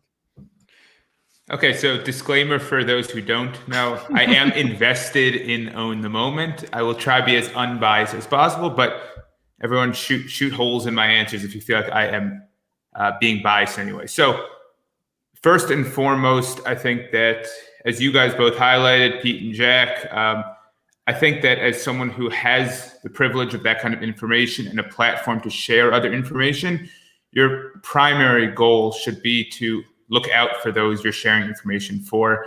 It shouldn't be, it's a very careful balance, having your own account, having free access to the marketplace and sharing information. And that could come in many, many forms. In this form, it was, in my view, a complete mistake for them to act on this information. And the reason that it's an obvious mistake, in my view, is that you already are conscious of the fact that you have this platform. If you spend an hour on your show talking about a specific moment that you own, or that you just bought 3 hours before the release of your podcast episode, you know the optics of that. You know how wrong that is. And this is a very similar thing, but a far worse thing, in my view. The point is, things can be manipulated and moved in your favor if you're in a certain position, and the onus is on you to avoid that. And so I very much agree this was a mistake by them. I do think that Jack made a point there at the end that I'd like to make that hopefully isn't my bias shining through, which is, I think if they were malicious actors, they probably would have taken advantage of information in a far different and more profitable way than scooping up a few, $30, $40 profit moments, 15, 20 times. Is this $200 or $300 worth the disastrous optics? Probably not, which makes me feel like they're not malicious actors, that they are people who had a gross oversight. And I do think it was a pretty egregious oversight, to be honest. It's clearly something they had advanced information on. They shouldn't need Dapper to tell them, hey, you can't trade on this information for 24 to 48 hours or whatever it is, or hey, fellas, sit this one out, don't do anything in your account for the next week. But I do think there is a responsibility from Dapper's side to be extremely careful with the information in a market that has so many dollars flowing around like this. We're talking a market that has $1 to $5 million of transactions every day, that has a market cap of hundreds of millions of dollars from a company that's a $7.5 billion valuation company. And they are very, very lax with information and with information channels. And so one thing that I've suggested a few times in various channels is I think for any market moving information, there should be a designated time once a week set like 7 days in advance, so that whether you're in Asia, Europe, the US, anywhere, that okay, during this 1 hour period, there will be market moving information. And if it's something you're super focused on taking advantage of, you're there and watching and ready. And an example of them not doing that was today's throwdowns announcement. The throwdowns announcement today led to an obvious rush on throwdowns. What if you're someone who's working at the time, you're asleep, you're not paying attention, anything like that? Suddenly you're behind the 8 ball, and there's really nothing else like that. When Apple announces their earnings, it's at 4 p.m. on Wednesday afternoon. Everyone knows it's coming then. Everyone can get the information at the same time. It's released to everyone. If it's something that affects your day-to-day, your professional career, that's something that you get access to at the exact same time as everyone else. And I think they can take advantage of the various platforms, Own the Moment, First Mint, whoever else they want to talk to, but release the information in advance at the same time. Have people sign documents if you need. Like, it's not messing around anymore. This is thousands of dollars, millions of dollars on the line. And I think billions on the line. And so I think my 2 takeaways from this are: the Own the Moment guys definitely screwed up. I don't think they're bad people as a result of that. I don't think there should be some ongoing, lingering thing where under every time they post on Twitter now, everyone says #insider information. It was a stupid thing they did. I think the evidence is pretty strong that they're not malicious people, given they've had access and opportunities to pump their own bags and act on information many, many times before. And I don't know, Taylor can probably tell me otherwise, that they've done anything like this before. And so that's one takeaway, that they screwed up. They owned up to it. It was a bit of a sloppy apology. I don't think any of that stuff matters. The facts are, they've had opportunities to act maliciously before. They haven't really. They're trying to build a brand, build a business, and have their eye on a significant business. And this was a few $100s of profit. It reminds me of the old days in TopShot when people were calling Dapper a money grab for putting in a challenge that led to like $2,000 of transaction fees when they're out there trying to raise $300 million. It's just like, okay, try and focus on where the big numbers are here. They're not trying to steal everyone else's money because they advanced traded on Jarrell Brantley. It was a screw up. And the second key takeaway is that I think Dapper's communications need to be way, way more organized, and they can keep a level of fun and community interaction with it while it being far fairer to everyone, and a far more evenly distributed information channel where people are aware of what's going on and can tune in at the right times without having to have notifications on Twitter, Discord, Podcast 1, Podcast 2, Podcast 3, email notifications, and whatever else. And it's just impossible to follow and act on. That was well said, Mike. Question for you, Taylor. So their kind of reaction to this, they released a statement that they were no longer going to participate in the marketplace. And to me, this felt like a classic heads need to roll situation. What is the sacrificial lamb that is going to be palatable to the general TopShot community? Tossing them a bone. To me, like the same way I feel about DFS touts. Like, I don't want to fucking subscribe to a DFS tout that's not playing DFS. Like, I want someone who has skin in the game. They need to be interacting with the marketplace to know how things work. Like, that is actually an advantage. How do you feel that their kind of reaction, I guess, how did you feel about it in general as a reaction to what happened? Yeah, I think it was too extreme, right? Like, I don't think they needed to say, hey, none of us are ever going to collect moments ever again. Because like you said, I want to follow someone who has skin in the game and has opinions about it. And if I'm just listening to someone who has opinions and is never acting on it, I don't care as much. So I think it was clearly, just to MBL's point, just an oversight, right? If this was malicious, they wouldn't have used the Own the Moment TopShot account. Like, they're smarter than that. They clearly this was an oversight. So I think the saying we're never going to buy moments is too much. I think there just needs to be more guardrails, and similar to TopShot seemingly putting on the brakes, saying like, we really need to rethink how we do these, pre-release announcement, sharing it with media companies or tools or whoever it is. I don't want them to say, hey, we're never going to do this again. Because to Jack's point, it goes a long way when you have some like pre-canned content ready to go. So when it's launched, everything happens at once. So I think there's sort of overreactions all the way around, right? Like, I think TopShot can be much better and just say, hey, we're going to do these pre-release announcements, but we need to know all of your accounts, everyone who's going to see this content, and you can't do anything on the platform for make it something crazy, 48 hours. And if you are okay doing that and like having handcuffs for 48 hours, then you can get the content early. So I think it was just some overreactions all around. Yeah. And I think ultimately too, like we said, I mean, on the moment, they're literally doing these investor, like they're in a seed program or whatever for startups. Yeah. Like they're again, it goes back to that thing. They have their sights on multi-million-dollar valuations. They're not fucking around with a guy I literally learned about through this scandal. Okay.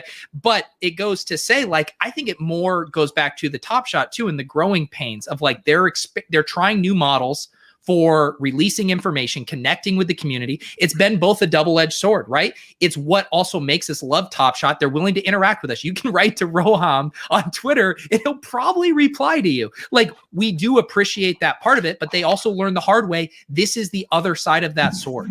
Like, it can backfire, and that information and the casualness and the laissez-faire bit with this information, now that we're talking about $1 billion company and information that can lead to thousands of dollars of swings, we can't fuck around anymore. And whether you trust your partner or not, TopShot now needs to be held to a higher standard. We cannot fuck around anymore. It's crazy. It literally reminds me of conversations we had 5 months ago, which was the information that they are announcing needs to be centralized and needs to be consistent, right?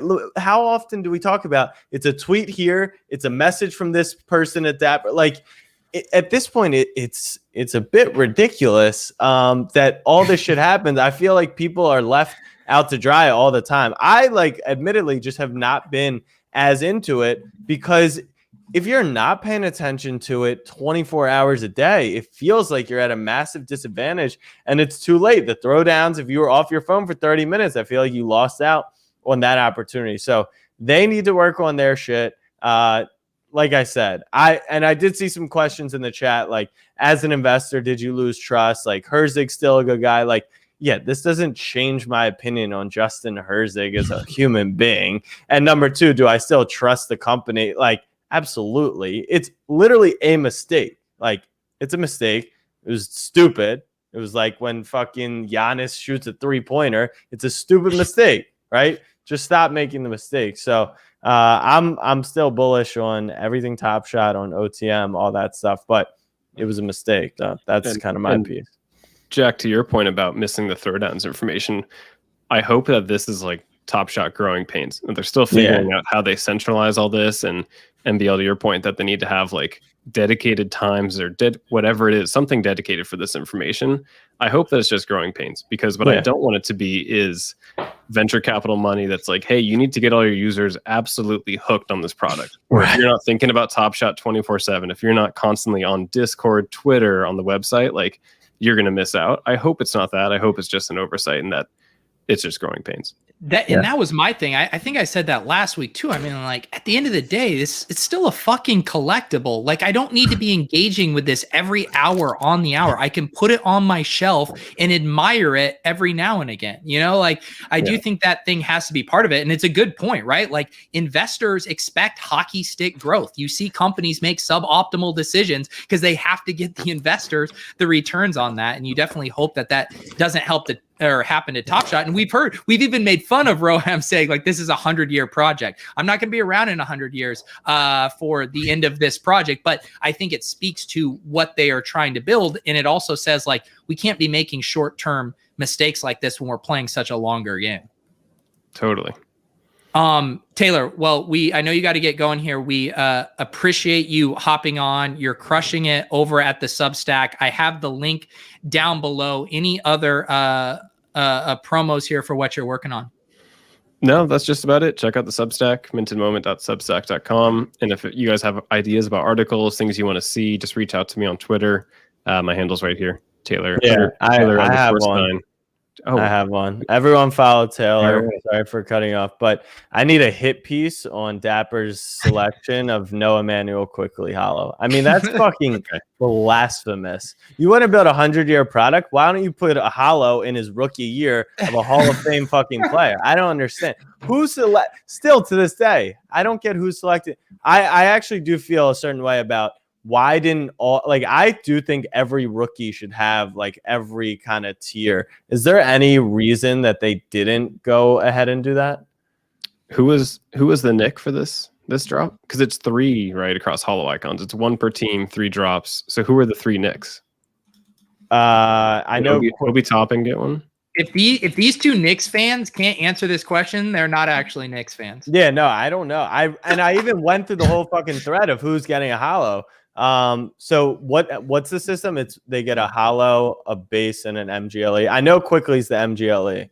Well, each holo drop is 1 player from each team, and with 3 holo drops, that's 3 Knicks. Got you. Randall Randall got one. It's Mitchell Robinson. Mitchell Robinson and Randall RJ. so far.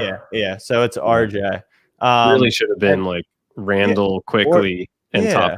Yeah, it just don't put Mitchell Robinson in there. It makes no sense. And RJ already has like a rookie holo. Barrett has a holo, Yeah, I just don't get that. So I'm curious, like, because I think we collect the rookies. That's like what people do, and so not giving. But I guess in theory there will be a platinum ice or a 1 of 1 year, day, month, decade with your name on it. Yeah, 1 of 1 quickly. Yeah, exactly. There you go. Well, Taylor, thank you for coming by. Great work. I dropped the link to Minted Moment and your Twitter. We appreciate you. And tell Greg Murray, why does he keep dodging me about Point Loma? I need to find out. I'll talk to him about playing hoops in Vegas in case we're looking for a third team. All right, Taylor. We'll see you, man. Thanks for take care, guys. by. All right. When God closes a Taylor, he opens a Willis, rocking the TopShot shirt from the Discord. How we doing, Willis?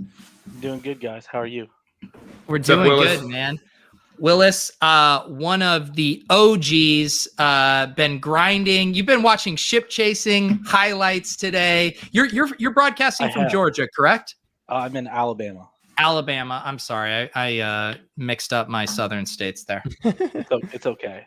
Yeah, I'm about an hour from Georgia and about 20 minutes from Tennessee. So I'm like in like the northeast corner of Alabama in Huntsville. More importantly, how far from Vegas are you? Very far from Vegas. There you go. And are you a lax bro? I mean, or is that just set design right there? That is just a set design. It was an impulse buy about like 5 or 6 years ago. My wife, she likes to go garage sailing and everything. Yeah. And we were at this garage sale, and it was just sitting on this table, literally like a huge like white table, probably like 6 feet long, by itself, and it had a sticker on it that said $1. And I was just like, well, I just want this. It's $1. I've literally never done anything with it, and I've been in my current house now for over 2 years. It is literally sat there for 2 years. It's a great prop. It's like a floor moment. Yeah. But I do love lacrosse. Like I love watching lacrosse and everything. Willis, what do you use more, the lacrosse stick or the calendar behind you that appears to be blank? The calendar used to get used. It has not been used in a very long time. But the lacrosse stick has never been used. The calendar was used at one point in time. Okay. Well, Willis, I will say your antique lacrosse collector score is just through the fucking roof, dude. Yeah. It's funny you have that story too, because growing up in my house, and now that you say it, my brain is like, how the hell did this happen? But in my house, we had an antique field hockey stick. And I always wondered, like, why the hell do we have this? And my brother, sometimes we would play, our rollerblading, hockey out in our cul-de-sac, and he would use the field hockey stick. And so I think it was the same thing. My mom liked to go garage sailing. She just bought this old field hockey stick, and so we just had it. So I know how that goes. Now, let me ask you this. When you played roller hockey, did you use an actual puck or the little rubber ball? Rubber ball. Okay. And now, did you have an actual net, or did you use like the little regular little grocery baskets? No, we We had the net, like the plastic PVC pipe nets. Yeah. Wow, you guys were fancy because all we had is like the little like Walmart plastic handle thing, like we stole them and we used them for a net.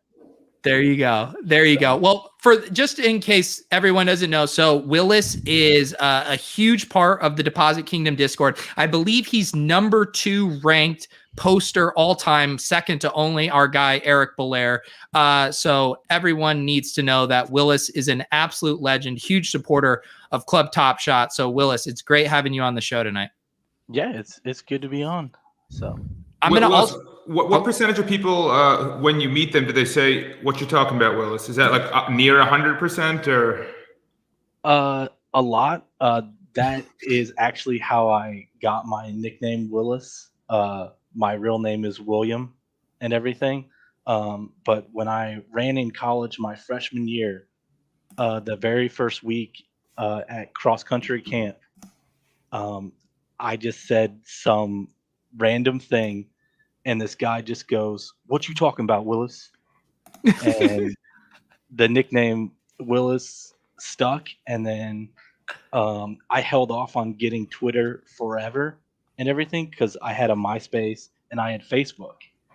And I was just like, well, what do I need Twitter for? Like, you can only do 140 characters. I was like, anything I want to post on Twitter, I can just post on Facebook. But I got super drunk one night and my friend convinced me to do a Twitter, and I just randomly made my name Willis is awesome. So, and now I use it for like everything like Twitch, Twitter, because I had it on Twitter and or YouTube, Discord. Like I just tried to make it the same across everything.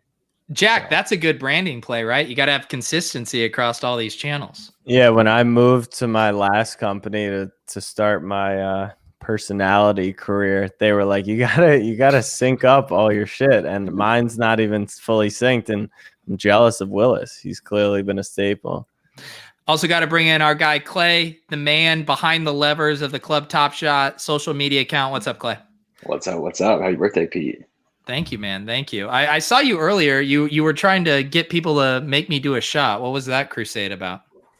Just a little, crank it up a little bit. I feel like you got to turn up. It's your birthday, man. Well, I'm gonna go pee real quick, and maybe I'll come back with a shot. Is this your second of the show? Yeah, he's been drinking margs. Dude, don't judge him on his birthday. We haven't seen a stand up. two-pitch Mike, one stand show. up. Mike, why don't you stand up? What do you want from me? Anyways, if anyone is watching the game, Kevin Durant is just spectacular right now. I don't know if anyone in chat or on the screen is watching, but I think it's funny because for the last couple of days, once Kyrie got hurt, everyone was like, oh, now KD knows what it's like when he doesn't have his superstars. He can't lead his team. And so in this game, James Harden he's doing like his best Harden playoff thing, but Harden is 1 for 9, 3 points, 3 boards, 7 assists. Durant, 12 of 16 from the field, 33, 15, and 9. He literally he's just impersonating LeBron. All he has to do is come up short here, and he'll have the perfect night. But Willis, who's your favorite basketball team? I am a Bulls fan. I've been a Bulls fan my whole life. I was born in '86. Wow. So I am a bandwagon fan. I'm not afraid to admit that. But can you really be a bandwagon fan if all the teams that were good in the early '90s now pretty much suck and you still root for them? No, I think that's perfectly fair. Like, I didn't have a father growing up and everything, and my family kind of moved around a lot. So, I basically just rooted for the teams that I saw on TV a lot. Right. That's what I was going to say. I feel like the Bulls were probably the only one on ABC or whatever, Channel 3 growing up. Yeah. So for NBA, I'm a Bulls fan. I'm a Cowboys fan. I know. Yeah. All right. I'm a Penguins fan for NHL. Interesting. Okay. I'm a Duke fan for college basketball. Oh, wow. Okay. My only two things that make sense is when I was a kid, I spent a lot of time growing up in Florida. I'm a Florida State fan for football Okay. and everything, and I'm a Marlins fan. Okay. So all your team. I mean, people can call you a bandwagon, but all your teams suck. yeah, Like they literally, they're all terrible. So I mean, if you're sticking with them, I respect that. yeah, they were great when I was a kid. A couple of them have had a few good seasons here and there, but the majority they've sucked. What would you rather have? Who's your favorite team out of all your favorite teams? Like, what's the team you like most? The Cowboys for sure. Okay, Cowboys win a Super Bowl, I'm going or you get a holo pack on Thursday. I'm not getting a holo pack ever. So, Wait, Willis, what's the deal? You say Cowboys, but I'm in all these best ball drafts with you, and you're drafting these Viking super stacks literally every fucking draft. What's your Vikings deal? listen, I can't help it that I'm getting picks like 1 through 3 a lot, Pete. The Cowboys big fucking flex alert. You know, I mean, I can't help it. You know, so. Willis, are you required to have an SEC football team as someone in Alabama? Florida State, Mike. He's Florida State. I know, but to see if like an SEC team. No. Is that judged? Is everyone around you just big Bama fans? Yeah, there's a lot of Bama, Auburn, and a few Tennessee and a few Georgia. Okay. So, but no, I mean, I lived in Florida till I was 10, and then I moved to Ohio. And it was funny because when I moved there, you know, a lot of people are like, oh, you have to choose Ohio State or Michigan and everything. Because I lived about an hour from the Michigan border. And so I was just like, well, I don't care about either of these schools. I'm a Florida State fan, you know, and stuff. And then when I moved down here to Alabama, people always assumed I was an Ohio State fan. And then they were just like, well, who do you like between Alabama and Auburn? And I'm just like, I don't care, you know? The horse in that race. Anyway. Like, hey, Willis. Yeah. So Phil is asking when Willis emote. I need you to look at the camera right now and smile because that's an emote right here. There it is. Boom. It's frozen. There you go, Willis. You're now an emote coming to the deposit kingdom. That's fantastic. It's Pete, done. our pick'ems are not doing so hot tonight. Our pick'ems, I consulted with you, Clay. Yeah, it's on me. I'm gonna take the heat on that one. I immediately threw you in the bus. Running cardio out there right now. It's not a good look. I was feeling good about him returning back to Barclays. Usually shoots better there. It's just not good. And then Bobby Portis, a DNP. I didn't see that one coming. That might be a That's a void. disaster. That might be a void. Jack, wait. fucking head of winning, make it a void. Well, it sounds like everything else is gonna lose. That's the best thing if he doesn't play because Holy shit. It'll just get voided because you can't have one. So any money anyone bet, you're just gonna get it refunded. He's gonna come in for like 1 minute. Nah, Portis is not playing in this game. What's going in the game? Everyone talking about KD right now. Yeah, Durant is literally putting on an all-time performance. We were talking about when you went to the bathroom, but he just hit another 3. He's played every minute in Game 5 so far. There's 8 minutes left in the quarter, in the fourth. He's at like 36, 15, and 9 on 13 of 17. Hey, Clay, this was one of your picks. I just see this tweet. The series has to be among the worst of all time. Well, look, Pete, you know about buy opportunities, all right? It looked good, man. It looked good. How's my guy Drew doing? Because I wanted to bet that one, and both you and Jack were like, "Nah, Drew sucks now." He's playing well, but he's not. He's still not over. Yeah. Okay, he's not over. He's playing well. That's what he's done. Yeah, he hit a couple shots early, but Jack, what I was going to say is like, you know, this is similar to like in football when they trot out the receiver who's injured as like a decoy. That's kind of what Harden's doing tonight. It's like almost, you know, better for Durant because he doesn't have all the focus on him defensively, even though I don't know. Harden's sucking up usage, but he's 1 for 10. 9 shots is not aggressive. That's not terrible. I mean, he's also like pretty hurt. He came back way sooner than anyone expected. He should not be playing. Yeah. If Kyrie was healthy, he's not playing tonight. He should not be playing regardless. I may have passed up potentially one of the greatest playoff performances of all time to be here with you tonight, Pete. So just keep that in mind. On that note, so happy birthday. Cheers. Happy birthday. Here, I'll take a shot for Jack making such a grand sacrifice. Yes. For Also, just to be clear for anyone who's a late joiner, this is Overzet's birthday. Pete's birthday, not mine. I've gotten a couple DMs wishing me happy birthday. It's not mine. GM's wishing you happy birthday. Yeah. Dude, that'd be such an incredible power move to buy balloons for your own birthday. Yeah. Cheers, guys. Thank you for celebrating with me tonight. Happy birthday. Willis, Yo, Clay, cheers, buddy. Jack, Mike, love you guys. Cheers, my man. Cheers. Also, Jeremy, dude, you need to just fucking start sending me tequila so I can drink it on stream and not make me drink this other stuff. I'll drink that too. Shout out to Underdog Fantasy, our presenting sponsor, absolute legends. I haven't heard from Jeremy for a while. I feel like he must have had a crazy time during the whole crypto week in Miami. I'm sure, Jack, the amount of parties he was getting up to during that stretch. I was texting him because I wanted to come on a panel, and he texted me back. He goes, I would love to, but I literally don't know where I'll be. So that gives me the feeling that he is like all over the place. But he did when we went down from Miami. I thought I left like a t-shirt. Like he texted me, he's like, yo, you left some of your stuff, like I'll ship it back to you. I'm like, don't worry about it. Like thinking, I might have left a tea or something. I think I left half my clothes down there. It came in a massive box, so he had time to do that. So wait, hang on. I need to unpack this quite literally in this case. You just left half of your clothes down there? Literally, like 2 sweatshirts, 3 t-shirts, 2 bathing suits. I was like, what the fuck? Literally, what the fuck? I kept unloading the package. Rich. Yeah. And, how how does that even happen? I literally do not know because we didn't go shopping in Miami, so it's not like not that I recall. But I do remember that it was a little easier packing on the way home. But once again, I thought maybe 1 tee or 2 tees, or it was like half of the clothes I brought. So he shipped that to me. Thanks to Jeremy. Thanks to Underdog. Shout out to. By the way, we need to change the bottom left. Presented by. We got to get the snapback headband on there. Did anyone win a snapback headband? It seemed like everyone did because your team fucking sucked. My team sucked.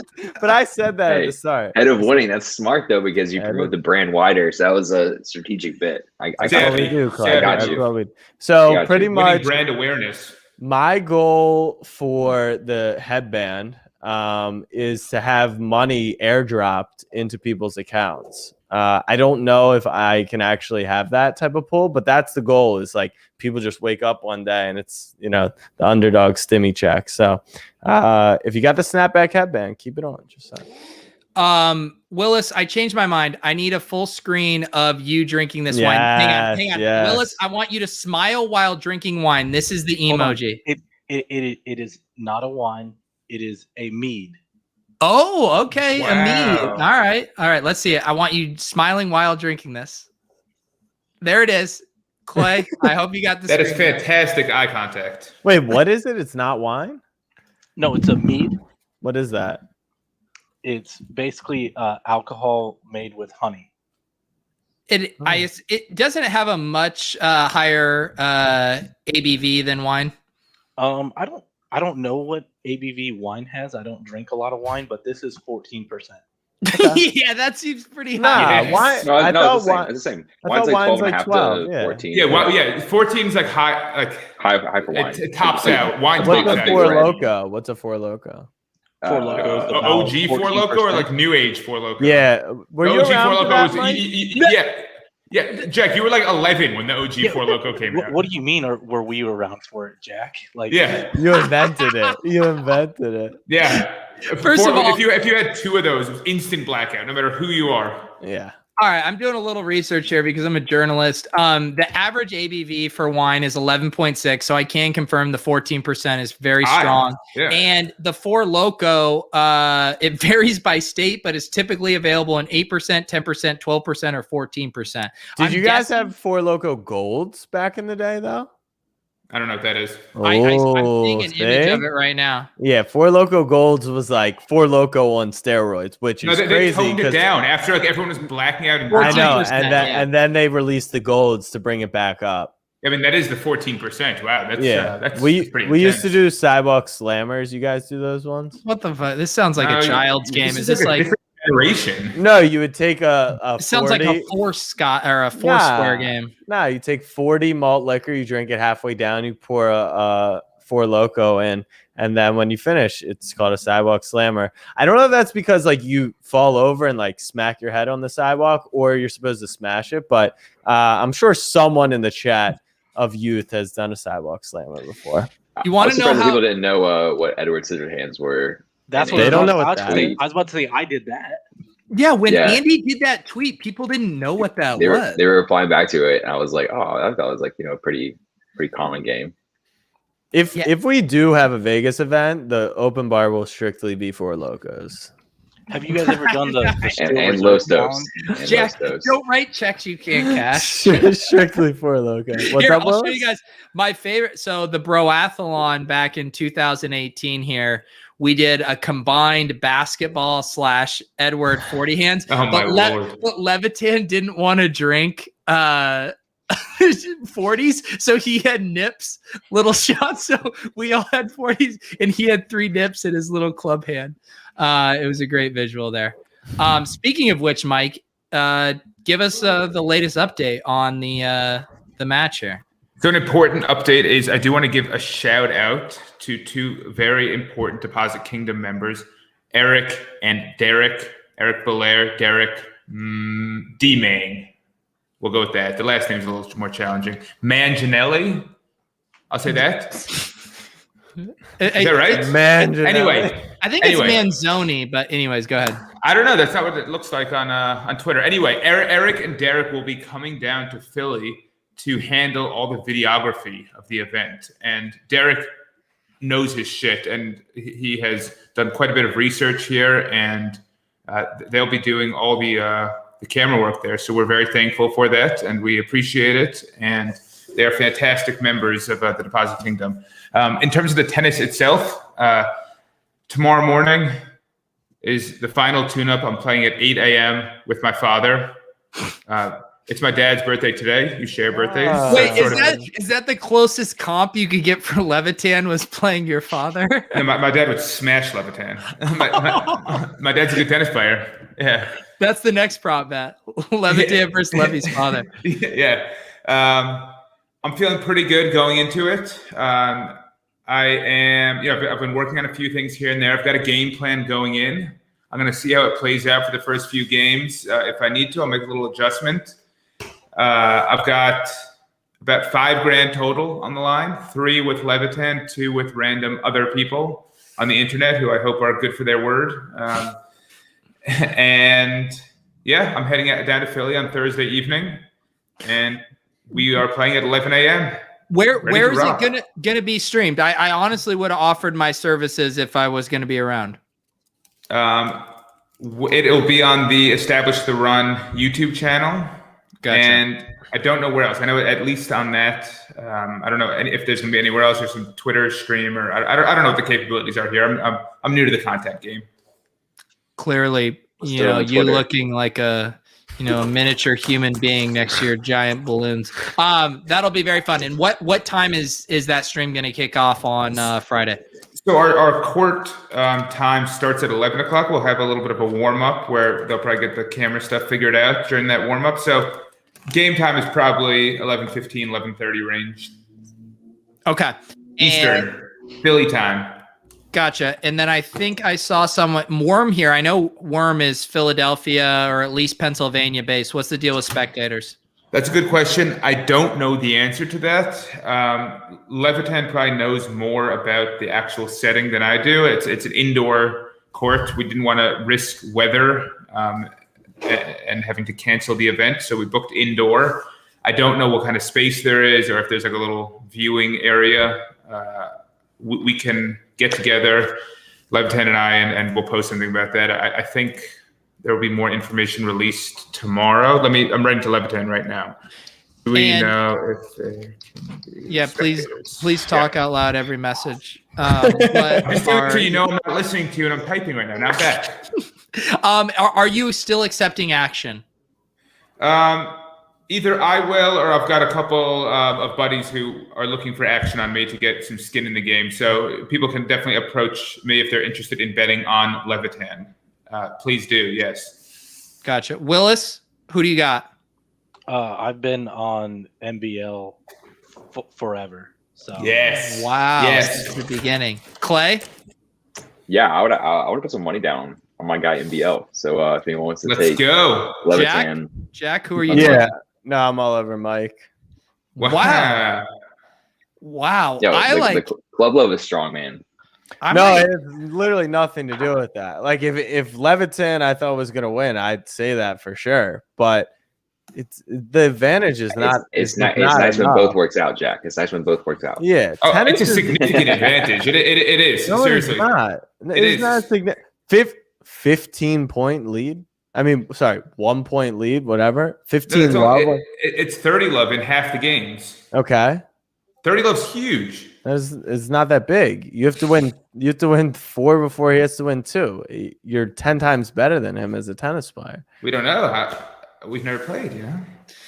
The line was very scientific. We had a group chat with a bunch of people who are very good at tennis and or numbers. We described our skill sets. We answered questions, and the line was set with the goal of it being a 50-50 line. Guys, should we open some TopShot? Yeah, let's open some packs. I'd love to open some packs. All right, let's do it. Yo, what up? It's DJ Pete Overzet. Welcome to the club. We didn't think things were going to get popping tonight, but it's about to get lit. Behind door number 2, it's a 3-pointer. 13-25, Kevin Durant.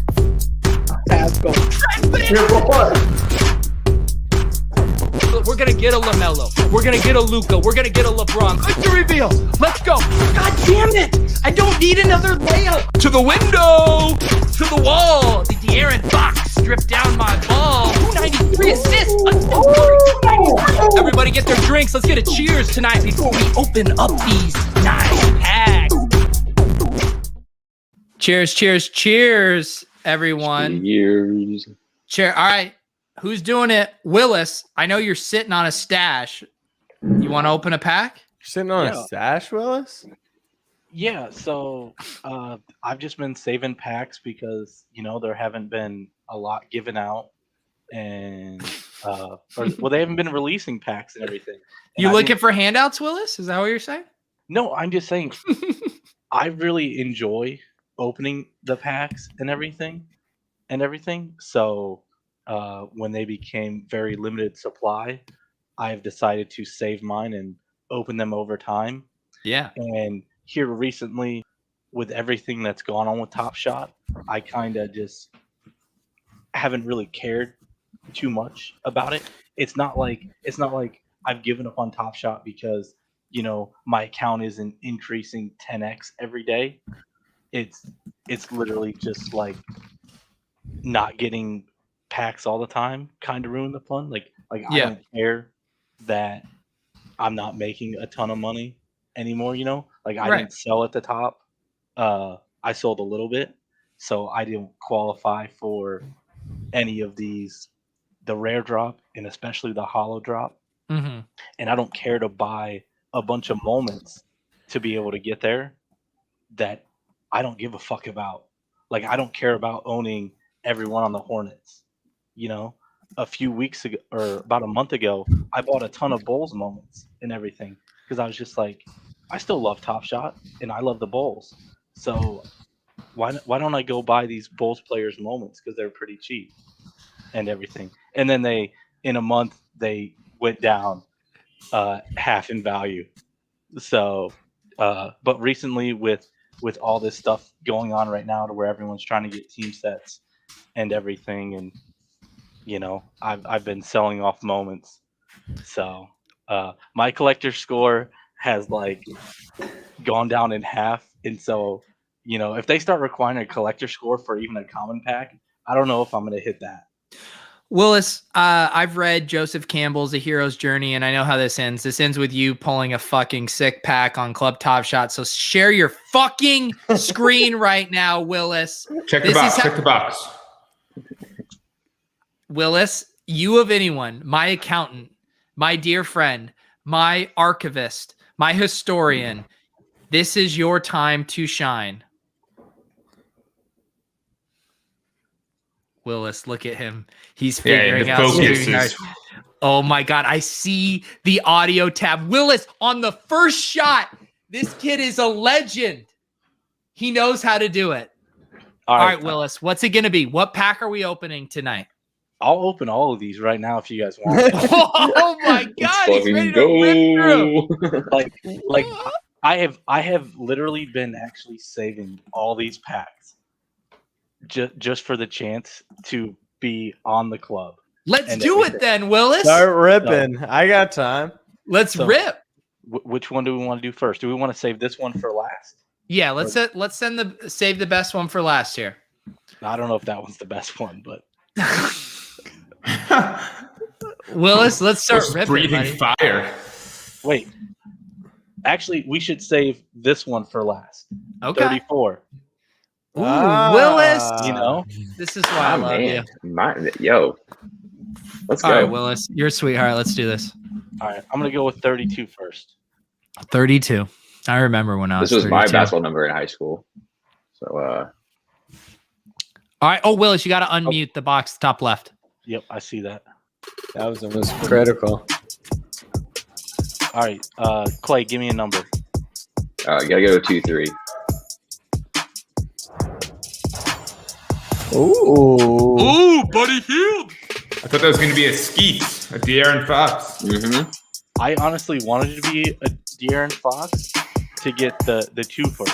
The one I don't need another layup. And why is that a moment? Why is a lot of stuff a moment, Jack? Damn. That's philosophical. Why are we actually here on Earth? Harrison Barnes. Oh, this is a sweet play. Oh, this is a yes. I love this. Is right before he said TopShot that, or Halliburton did. Yeah. There's two Willis, guests. you're a Duke fan. Send that one to me. It's all good. I just want to say there's two guests that are long overdue for the club. One is Harrison Barnes. One is Mark Cuban. Let's just fucking cut the bullshit. We need to get these guys on the show. Yep. Yeah, Jack, if you want to get Jamal Murray, let's go. What's popping? Ain't no stopping. Obi topping. Nice. And against the Kings. That was a sack down pack for sure. Yeah. Hey, king pack for a king. You know what I'm saying? I know what you're saying. Should we just keep it rolling? Keep it rolling, Willis. I like DJ Willis. Let's go. All right, let's go. Rolling. 5 check. Willis is gonna get roped into completing a king set because he pulled his game. No, man, I'm full. Just as Mike would say, I'm just full rent keeper mode. Those are all. No, Willis. We need you to be a true collector. True collector. Listen, who's a true collector amongst us? I mean, maybe we'll see. Oh. Mulder. You want to go for that first name, Pete? It's not too tough. Mikhail. Just Michael. Mulder and Scully. We're talking X-Files, baby. Ooh, that's a nice. That was a unique camera angle. Yeah. I shouldn't have clicked off there. I'm sorry. You good, look at that. Serial. Bobby Portis. Oh, Mr. DMP himself. You were part of my parlay. This is your guy, right? Yeah, dude. Listen, Clay, man. defend yourself. This guy fucking sucks. I don't have much to say other than Bobby Portis has won me a good bit of money at DFS this year, and I believe in him when he gets playing time. That's all I gotta say. Was he actually a healthy scratch tonight? Yeah, it's pretty tilting. That's a first moment. Oh, it's pretty tilting. Bobby Portis' first moment. Zion. Brandon Ingram. BI. I mean, Pete, look, if it helps, I had skin in the game. I had that's a Dookie. in my showdown lineup. So, who's your favorite Dookie, Willis? My favorite Dookie is JJ Redick. JJ Redick. Talk about a redemption, man. Going from college to the NBA. That's a redemption. That's a glow up. And anyone that has followed me throughout streams or in Discords, I have literally asked for a JJ Redick moment forever. What's your name? What's your name on TopShot? I'm sure we can find you at JJ Redick. Oh, They don't exist, Jack. Yes. Wait, I thought they did. Yeah. They do. No, but they didn't for a while. They didn't until they came out with the 40,000 Yeah. moments. He finally got one, and I bought number 226. Nice. So I have that one. Very nice. Very nice.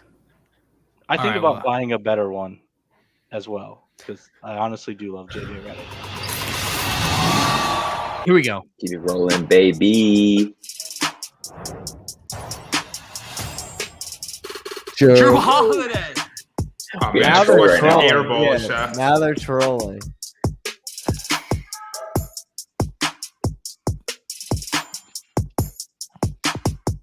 If Durant makes this, stop it. Stop it, Kevin Durant. I'm streaming on my phone and I'm like Yeah, 30 you're seconds ahead of me. behind. It's not You're great. ahead. Yo. Holy Yo. shit. His S1 Jordan McLaughlin. was one of the first moments I ever bought on TopShot. Jordan McLaughlin? Yeah, I bought his S1 back in like late January for like $19. Why? What was the Willis? thesis? Yeah, I was You know eight. what? Because What's the- What was the everyone thesis was going to saying play? you should buy S1s, and I didn't have I was a little iffy into TopShot. I didn't want to put a lot of money into it, and so my first pack I got an Isaac Okoro rookie, and I sold it for $40, and I bought 4 different moments, and one of them was a Jordan McLaughlin. Willis, And then what podcast was saying buying S1s? That sounds like fucking bullshit. I'm pretty sure it was this one. Door number 3. Kent Bazemore. Get Blazemore, Willis. Toke up, Willis. Toke up. Could this be a debut also? It is. Very nice. All right, 2 TS debuts. Yeah. Mike, do Well, we? no, hang on, I real opened quick. 34. Oh, I think we should let Mike go get his sleep for his tennis match. He needs a little beauty rest tonight. Mike, it's time to go get some rest, buddy. You have a big match against your father tomorrow. And a Be well very and big be match out. on Friday. And this rest carries over. We need it. Happy birthday, Mr. Overzet. Thank you, Willis, Mike. it's been a pleasure. Jack and Clay, pleasure as always. Good luck on Friday, Make us Mike. proud, bro. Mike, Be well. Thank you. We'll see you, Mike. Good luck, buddy. later, Mike. Peace. All right, Willis. Back to our regular scheduled programming. We got that fucking ball and chain out of here. Time to rip some packs. Yeah, I was sad that he didn't, roast my TopShot account. Honestly, Oh, he will. He's about to pen a 5,000 word email about how awful your collector score is. 34 it is tweets red. it is very bad. So Here we Alright, go, go Willis. 3 this time. Yeah, there you go. Steph. Jordan Poole. Oh. Not to be confused with Jordan Peele. Oh, Bucks got to stop. Giannis brings it down the court to Middleton. Middleton, good move. Giannis, he dropped the ball. Holy shit. Giannis choked it. Wow, that's crazy. Is that game over? Jack's a full 30 seconds ahead of me. Russell. Russ, there you Oh, travel. Ooh. What's the serial on that one? 24185? 34185. Look at the sparkle bet. in Willis's eyes. He just fell in love with TopShot again. I can tell. Okay, dude. I think it's criminal that Russ got left off the all team. So, Dude, I was so fucking steamed up when I saw that, Clay. hey, Phil, Bet you are, buddy. if you win our bet that we have, I will also send you this Russell Westbrook. Ooh, this is that? this is like involves Cordero Patterson, Olamide Zacchaeus, if I recall correctly, Willis. That is correct. Bookmark it. That's such a sick bet. Booker. Oh, there you go. CP3, baby. Good pass. Oh, that's nice. It's a nice cereal, too. Ain't mad at it. That's fire. Yeah. CP3. That's a good That's one. fire. CP Trizzle. All right, keep it running. Keep it running. Willis just Also burning in through show. packs.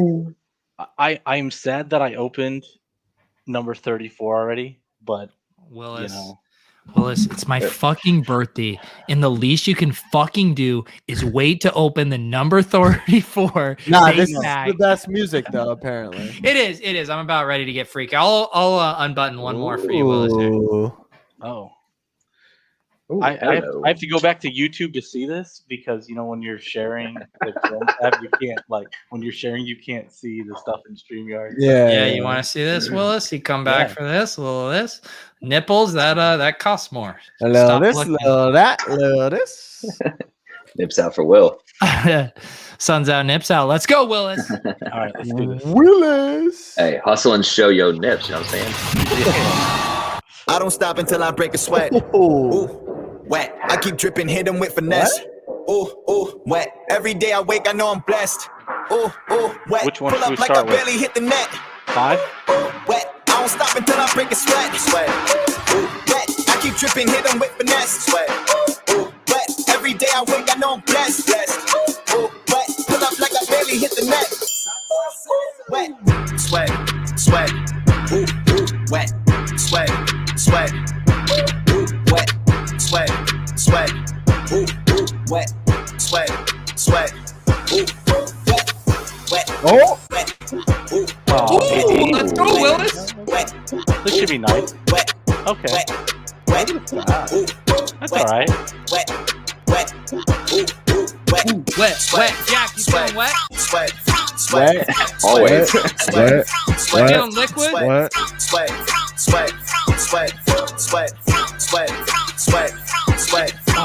Trey Young. Jack, let's go, Trey Young.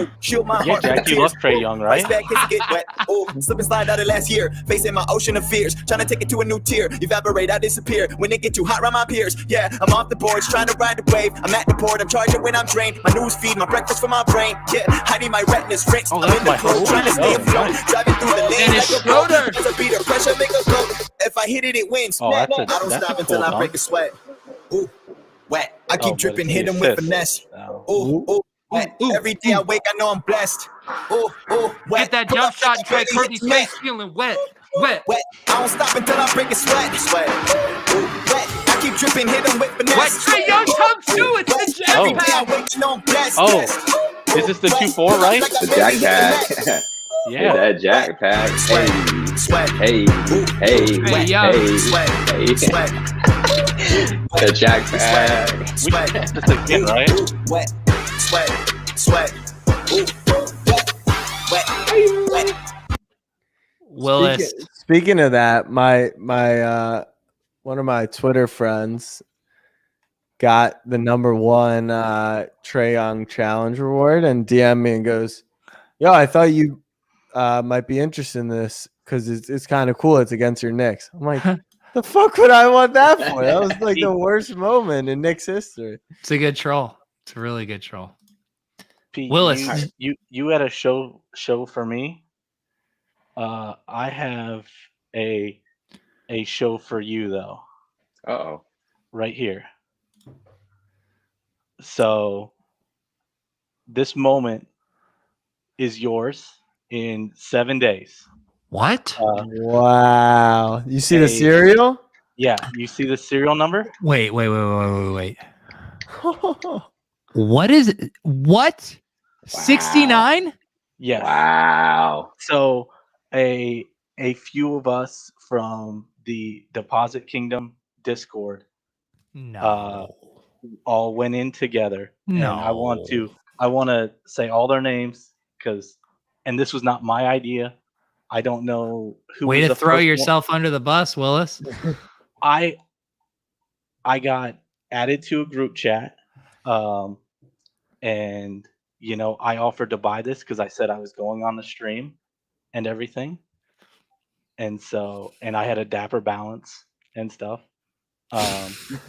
But this is from myself, Buzz, Lou Dog, Chris G, Babs, Dangy Wing, Corey Volk, Frankie, Dryco, and Eric Belair. Wow. You guys are sweethearts. Wow. You guys So- are sweethearts. On behalf of me and Fred Van Vliet, thank you guys. You are very nice. That's too kind. I really appreciate it. That's amazing. It will go in the FVV vault. It will never be sold. It will sit there forever. I bury me with my number 69, Fred Van Vliet, compliments of the Deposit Kingdom. You guys rock. Honestly, like TopShot is a blast, but it wouldn't be near as fun without all of you guys in the Deposit Kingdom. So thank you guys, Willis, everyone who organized that. You guys are honestly the best. You make this so much fun. Legitimately, very nice of you guys. Thank you. Clay, do I see you've shared your screen here? Let's keep the party going, boys. Let's do it. Party going. Let's keep it going. What? Oh my Keep God, going. you're sitting on a treasure trove here as well. Yeah, man, I keep a couple on ice. All right, we're definitely popping off the Hustle and Show and the playoffs. I definitely want to open that. But I say we start with a little base set as well. Why don't we start with 34? I like where Willis was at. Ooh, 34. Here we go. Start with the birthday bash. Let's do it. I didn't even have. No one let me explain how to do the Chromecast share tonight. You guys are too savvy. It's vet moves at this point, bro. It's vet moves at this point. Let's do it. Cole Anthony. All right, Cole let's Anthony. go. Okay. Go Heels. That's a dope moment too. This is the first mom, Good question. but it's a rookie badge, right? Yeah, definitely is a rookie badge. Yeah, it'll get the rookie badge, but it's got a 40K. Oh, we got 2 on there. 3 next. Oh. Tease me for a second there. Ooh, Tease me for a second there. this is a sick Also play. a cool moment. Yeah, that is wild. Very sick play. Oh, he's a shot there. Okay. Not mad at that. That's a cool moment. I love it. 99, 67. Damn, another Cameron UNC Young. one. Okay, I'm gonna add this to my UNC showcase. This is good. That's one of those plays where the coach is like, "What are you doing?" And he's like, Yeah, "All right, facts. I guess." It's literally the embodiment of the Alonzo Mourning gift. Yes, just exactly. as a head coach. Okay. Yeah, facts. Okay. Oh man. Beautiful. Hang on, I have to pee so fucking bad. Yeah. All good. Yo, what did Katie finish with, Jack? 49, 17, and 10 in a win. So is it out of pocket to say that he is the best player in the league currently? No, not at all. And listen, I'll be the first one to admit, I don't know. I don't want to say I was slandering him throughout the week. Because I wasn't, but I had never seen Durant be a playmaker before like this. Wait. You haven't seen Durant be a playmaker before? Yeah, he's not really a playmaker. Like he's not known for making his teammates better. He's not known for his passing. Okay. When he's been put in situations where he has to be the main creator, not scorer, main creator. Okay, fair enough. I don't want to say he struggled because he still does freaking ridiculous shit, but he's not that type of player. He's not LeBron. He's not Harden. And tonight, I mean, he's the first player ever to do what he did. So it might have been the greatest playoff performance ever. Who knows? But yeah, KD is. I definitely, dude. I mean, in my opinion, he's the greatest offensive player of all time. Like, no one can guard this guy. And you can say that about maybe a few other people, currently in the league or in the history of the league. But it's, dude, he's if special. He's got it he's going special. tonight. Yeah, if he's got it going tonight, he's special. Yeah. So he was crazy. They win Game 5. I think the Bucks will win Game 6, or at least have a really good chance at it. Yeah, I think it goes back to Brooklyn for Game 7. Then he just kind of comes down to health, but so he shot like 50% in the field. So 16 to 23, that's bananas. Yeah, that's not 17 rebounds. By the way. That's like 65. He's ridiculous. All right, Malik just said his MGLE just sold. I'm curious if we had any other movement on the night. Let's see. Did anybody track like Chris Paul after last night? No. Or last night. 2 nights ago. I feel like one of his hollow icons, CP3's hollow icons. All right. Well, while you're looking that up, let's rip another pack. All right, Let's keep the vibes. Let's keep the vibes going. Dude, keep the vibes fucking going, bro. Let's do the base pack, man. I'm not ready to hit the better ones yet. I mean, Ooh, Lemesius? hey, that's worth $8. Not quite. Is it? Not quite. Yeah, right now it might have been up. I didn't even know he wasn't on the Celtics anymore, honestly. Bro, Hornets got the best. Dude, I've best seen so many league. scary Terry Celtic shirts. I didn't even know. I thought he was living there, man. Oh man, you should know from the TopShot marketing. Devin Vassell. Devin Vaseline, dude. Ooh. Vaseline. Put some Vaseline on that rim. Oh man. Come on, baby. Kevin? Okay. James okay. Harden. Jimmy. Okay. Ooh, Euro. Ooh. Hey. Euro. I heard James Harden was a decoy tonight.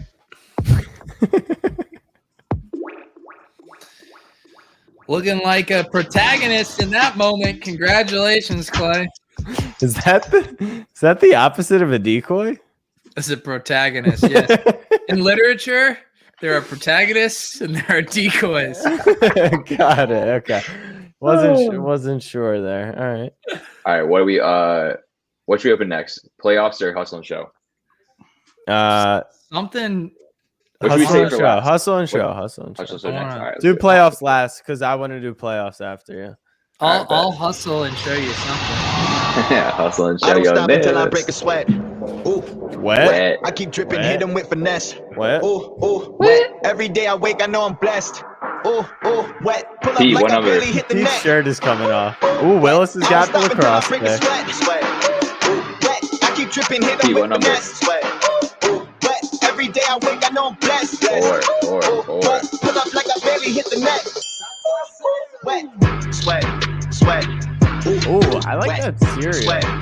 Demontis Sabonis.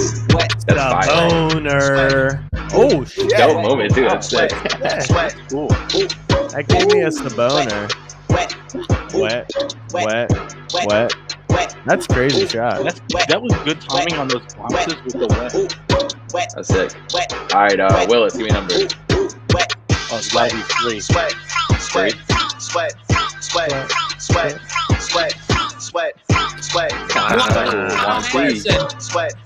I've been to his vineyard. It's incredible. Keep on looking in the mirror. Yeah, put it through the pretty get clear. Woo. Shield my heart from the tears. Woo. Right back Got when it. get Got wet. it. Ooh. Okay. Slip and slide out of last year. We're trying. In my ocean of fears, trying to take it to a new tier. Evaporate, I disappear. When it get too hot around my peers. Yeah, I'm off the boards, trying to ride the wave. I'm at the port, All right, charging Jack, when what I'm trained. number? My news feed, my breakfast for my brain. Yeah, hiding my retinas rinsed. I'm in the pool, trying to stay afloat. Driving through the lane like a boat. Buzzer beater, pressure finger slow.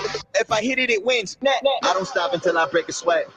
Ooh, wet. Ooh. I keep dripping, hit them with finesse. How is this a moment? Wet. Every day I wake, I know I'm Honestly, blessed. Wet. Pull up like I barely hit the net. Wet. I don't stop until I break a sweat. Wet. Another Cam Another Hit 'em Cameron with finesse. Johnson. Wet. Every day I wake, I Whoa. know I'm blessed. Wet. Pull up I could like do I barely that. hit the net. Wet. Below the rim, Russell Westbrook play right there. Wet. He is below the rim. Sweat. Wet. Kuzma. Kuzmania with the slam. Wet.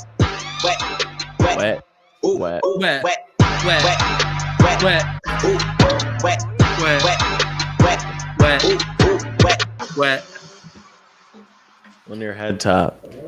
On your head top. All right, we're saving the best for last. That's what's happening here. Saving the best for last. Should we walk off packet? I think Jack's got one he wants to rip. I want to. Wait, you got something good? I guess all All right, let's do it, Clay. All right, we'll rip Buckle this. up. Buckle I'll up. CP3 it over to Jack, and then we can walk it off. Ooh.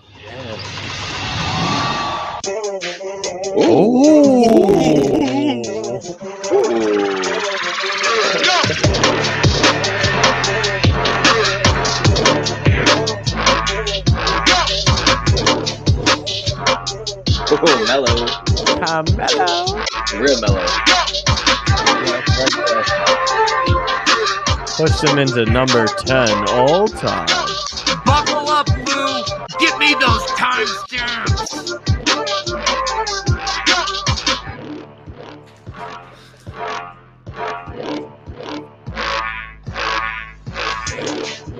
How many Cameron jobs did you get? Yeah. I've seen it up. I've seen this play.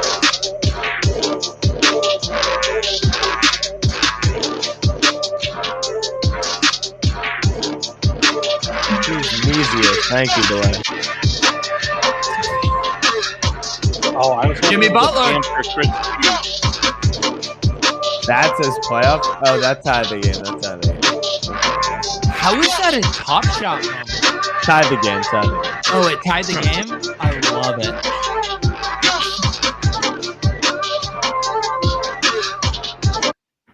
All right, that's up there for me in music. I definitely That one was amazing. yeah, that's pretty fire. That was nice. I gotta say that's such an underrated utility to me for them is in music because like Yeah, Clay. What are you wearing? I love that. Is that a sweater? yeah, it's a little sweater, man. It's Yeah. humid How tonight, cold? so it's a little. You said it's like it's humid? 70, but You're it's wearing humid, a so sweater when it's humid? Cause That I'm doesn't not check really out. we have the air on because it's a little humid and sticky. So we Oh, put the you air just on want to tonight. flex your kith? I hear this is what all the kids are wearing. You and said- Andy? You said it's It's lightweight. It's lightweight, you know. What's this sweater you're wearing? It's cost $400? This sweater? Need to sell some gnomes for you, you know. Goodness, dude. I grabbed. I'm kidding. Go I'm ahead. kidding. I'm kidding. I I'm kidding. finally got a physical collectible.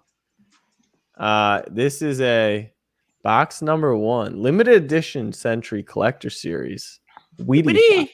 I mean, too bad it expires, bro. I love the Wheaties. It's a balanced breakfast to start your day. I don't know what fucking character I'm playing Yeah. right now. That was commitment, man. Hey, where's you want to see some real cereal? I'll show you some real cereal, dude. The Tyler Heroes. It's fucking Tyler Heroes. That guy sucks now. Dude, imagine not owning some Hero Fruit Loops. Fruit I'm Hoops. actually really sad I didn't buy any. I feel like I'm the spokesperson. My color schema here just like perfectly matches Yeah, it that. is. It looks good. It looks good. Thank you. What are we opening now? All right, let me share my guy. Thank you, bro. It's great cereal. Funny, Johnny. Funny. It's so funny, these jokes you guys make. While I have it up. Are we look? Anyway, what's your collector score? Oh, Let's I see your think- collector score, So- Sonny. so I wanted to get this moment because I think it's insanely underpriced. But I realized the guy who's selling it, who's in the Deposit Kingdom, I believe, is a nice guy.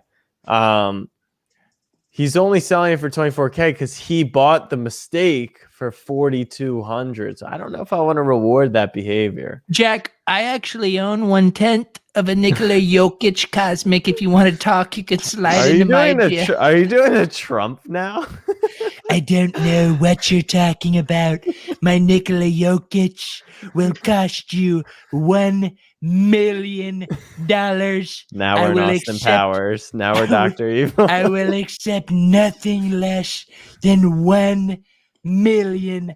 I don't even know what the bid is, but we go on. Where's my packs? All right, here we go. Wait. Wow, Jack. You Whoa. Rising stars to open? I think someone dropped that in my account. Let's go. Are you telling me you got an influencer pack on my watch? That's Jack, you gotta do bullshit. something good for Pete's birthday. Yeah, I mean, I thought we were just gonna get the tip off. No, I'll open a Rising Star. I don't remember ever having that. You gotta fire and up I have a something good for hustle and Pete's shop. birthday. I feel like I've opened all these things. What a pleasant surprise. All right. This is bullshit. Let's start with the playoff pack because everyone knows I'm going for the top end. I don't like Canadian currency, but thank you for whatever this is.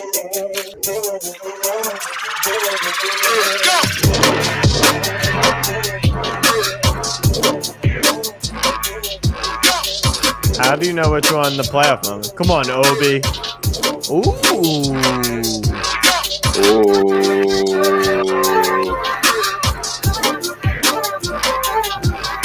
Music is sick. Coesius. Damn, Mass Coesius. Oh man, What a this is run. an awesome pack already. Mass Coesius. Let him ride, Jack. Let him ride, buddy. Slow-mo. See, like, it's literally the worst pack I could have ever gotten. First, we get Durant, who should be a Nick, and we don't get Obi. 6 cereal, though. Then we get Anderson. He's dunking on my boy D. White, so that's going to have to hit the market. All right. Show goes on. Who's the most expensive rising star right now? I don't know. Lemusius, potentially? We shall find out. What's this music? Does anyone remember?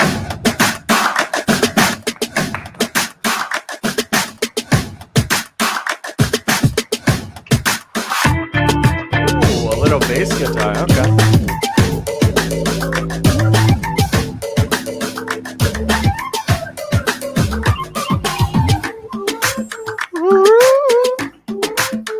James Harden. Jimmy Harden. We already saw that moment. God, this music is sick. Is that the guy that was the decoy tonight? Ooh. Coesius?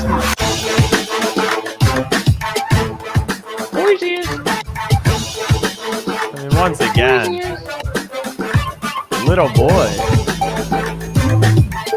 Fred?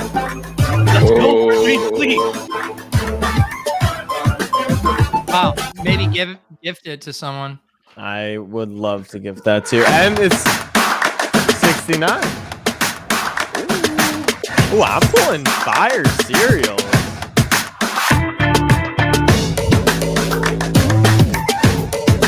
Sneaker King. And he was spending a lot of money on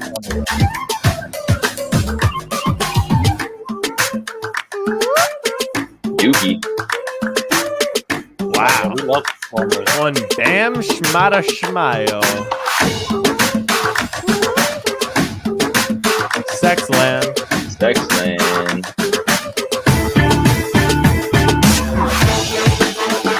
I feel like I'm at a high school football game. All right, here we go, baby.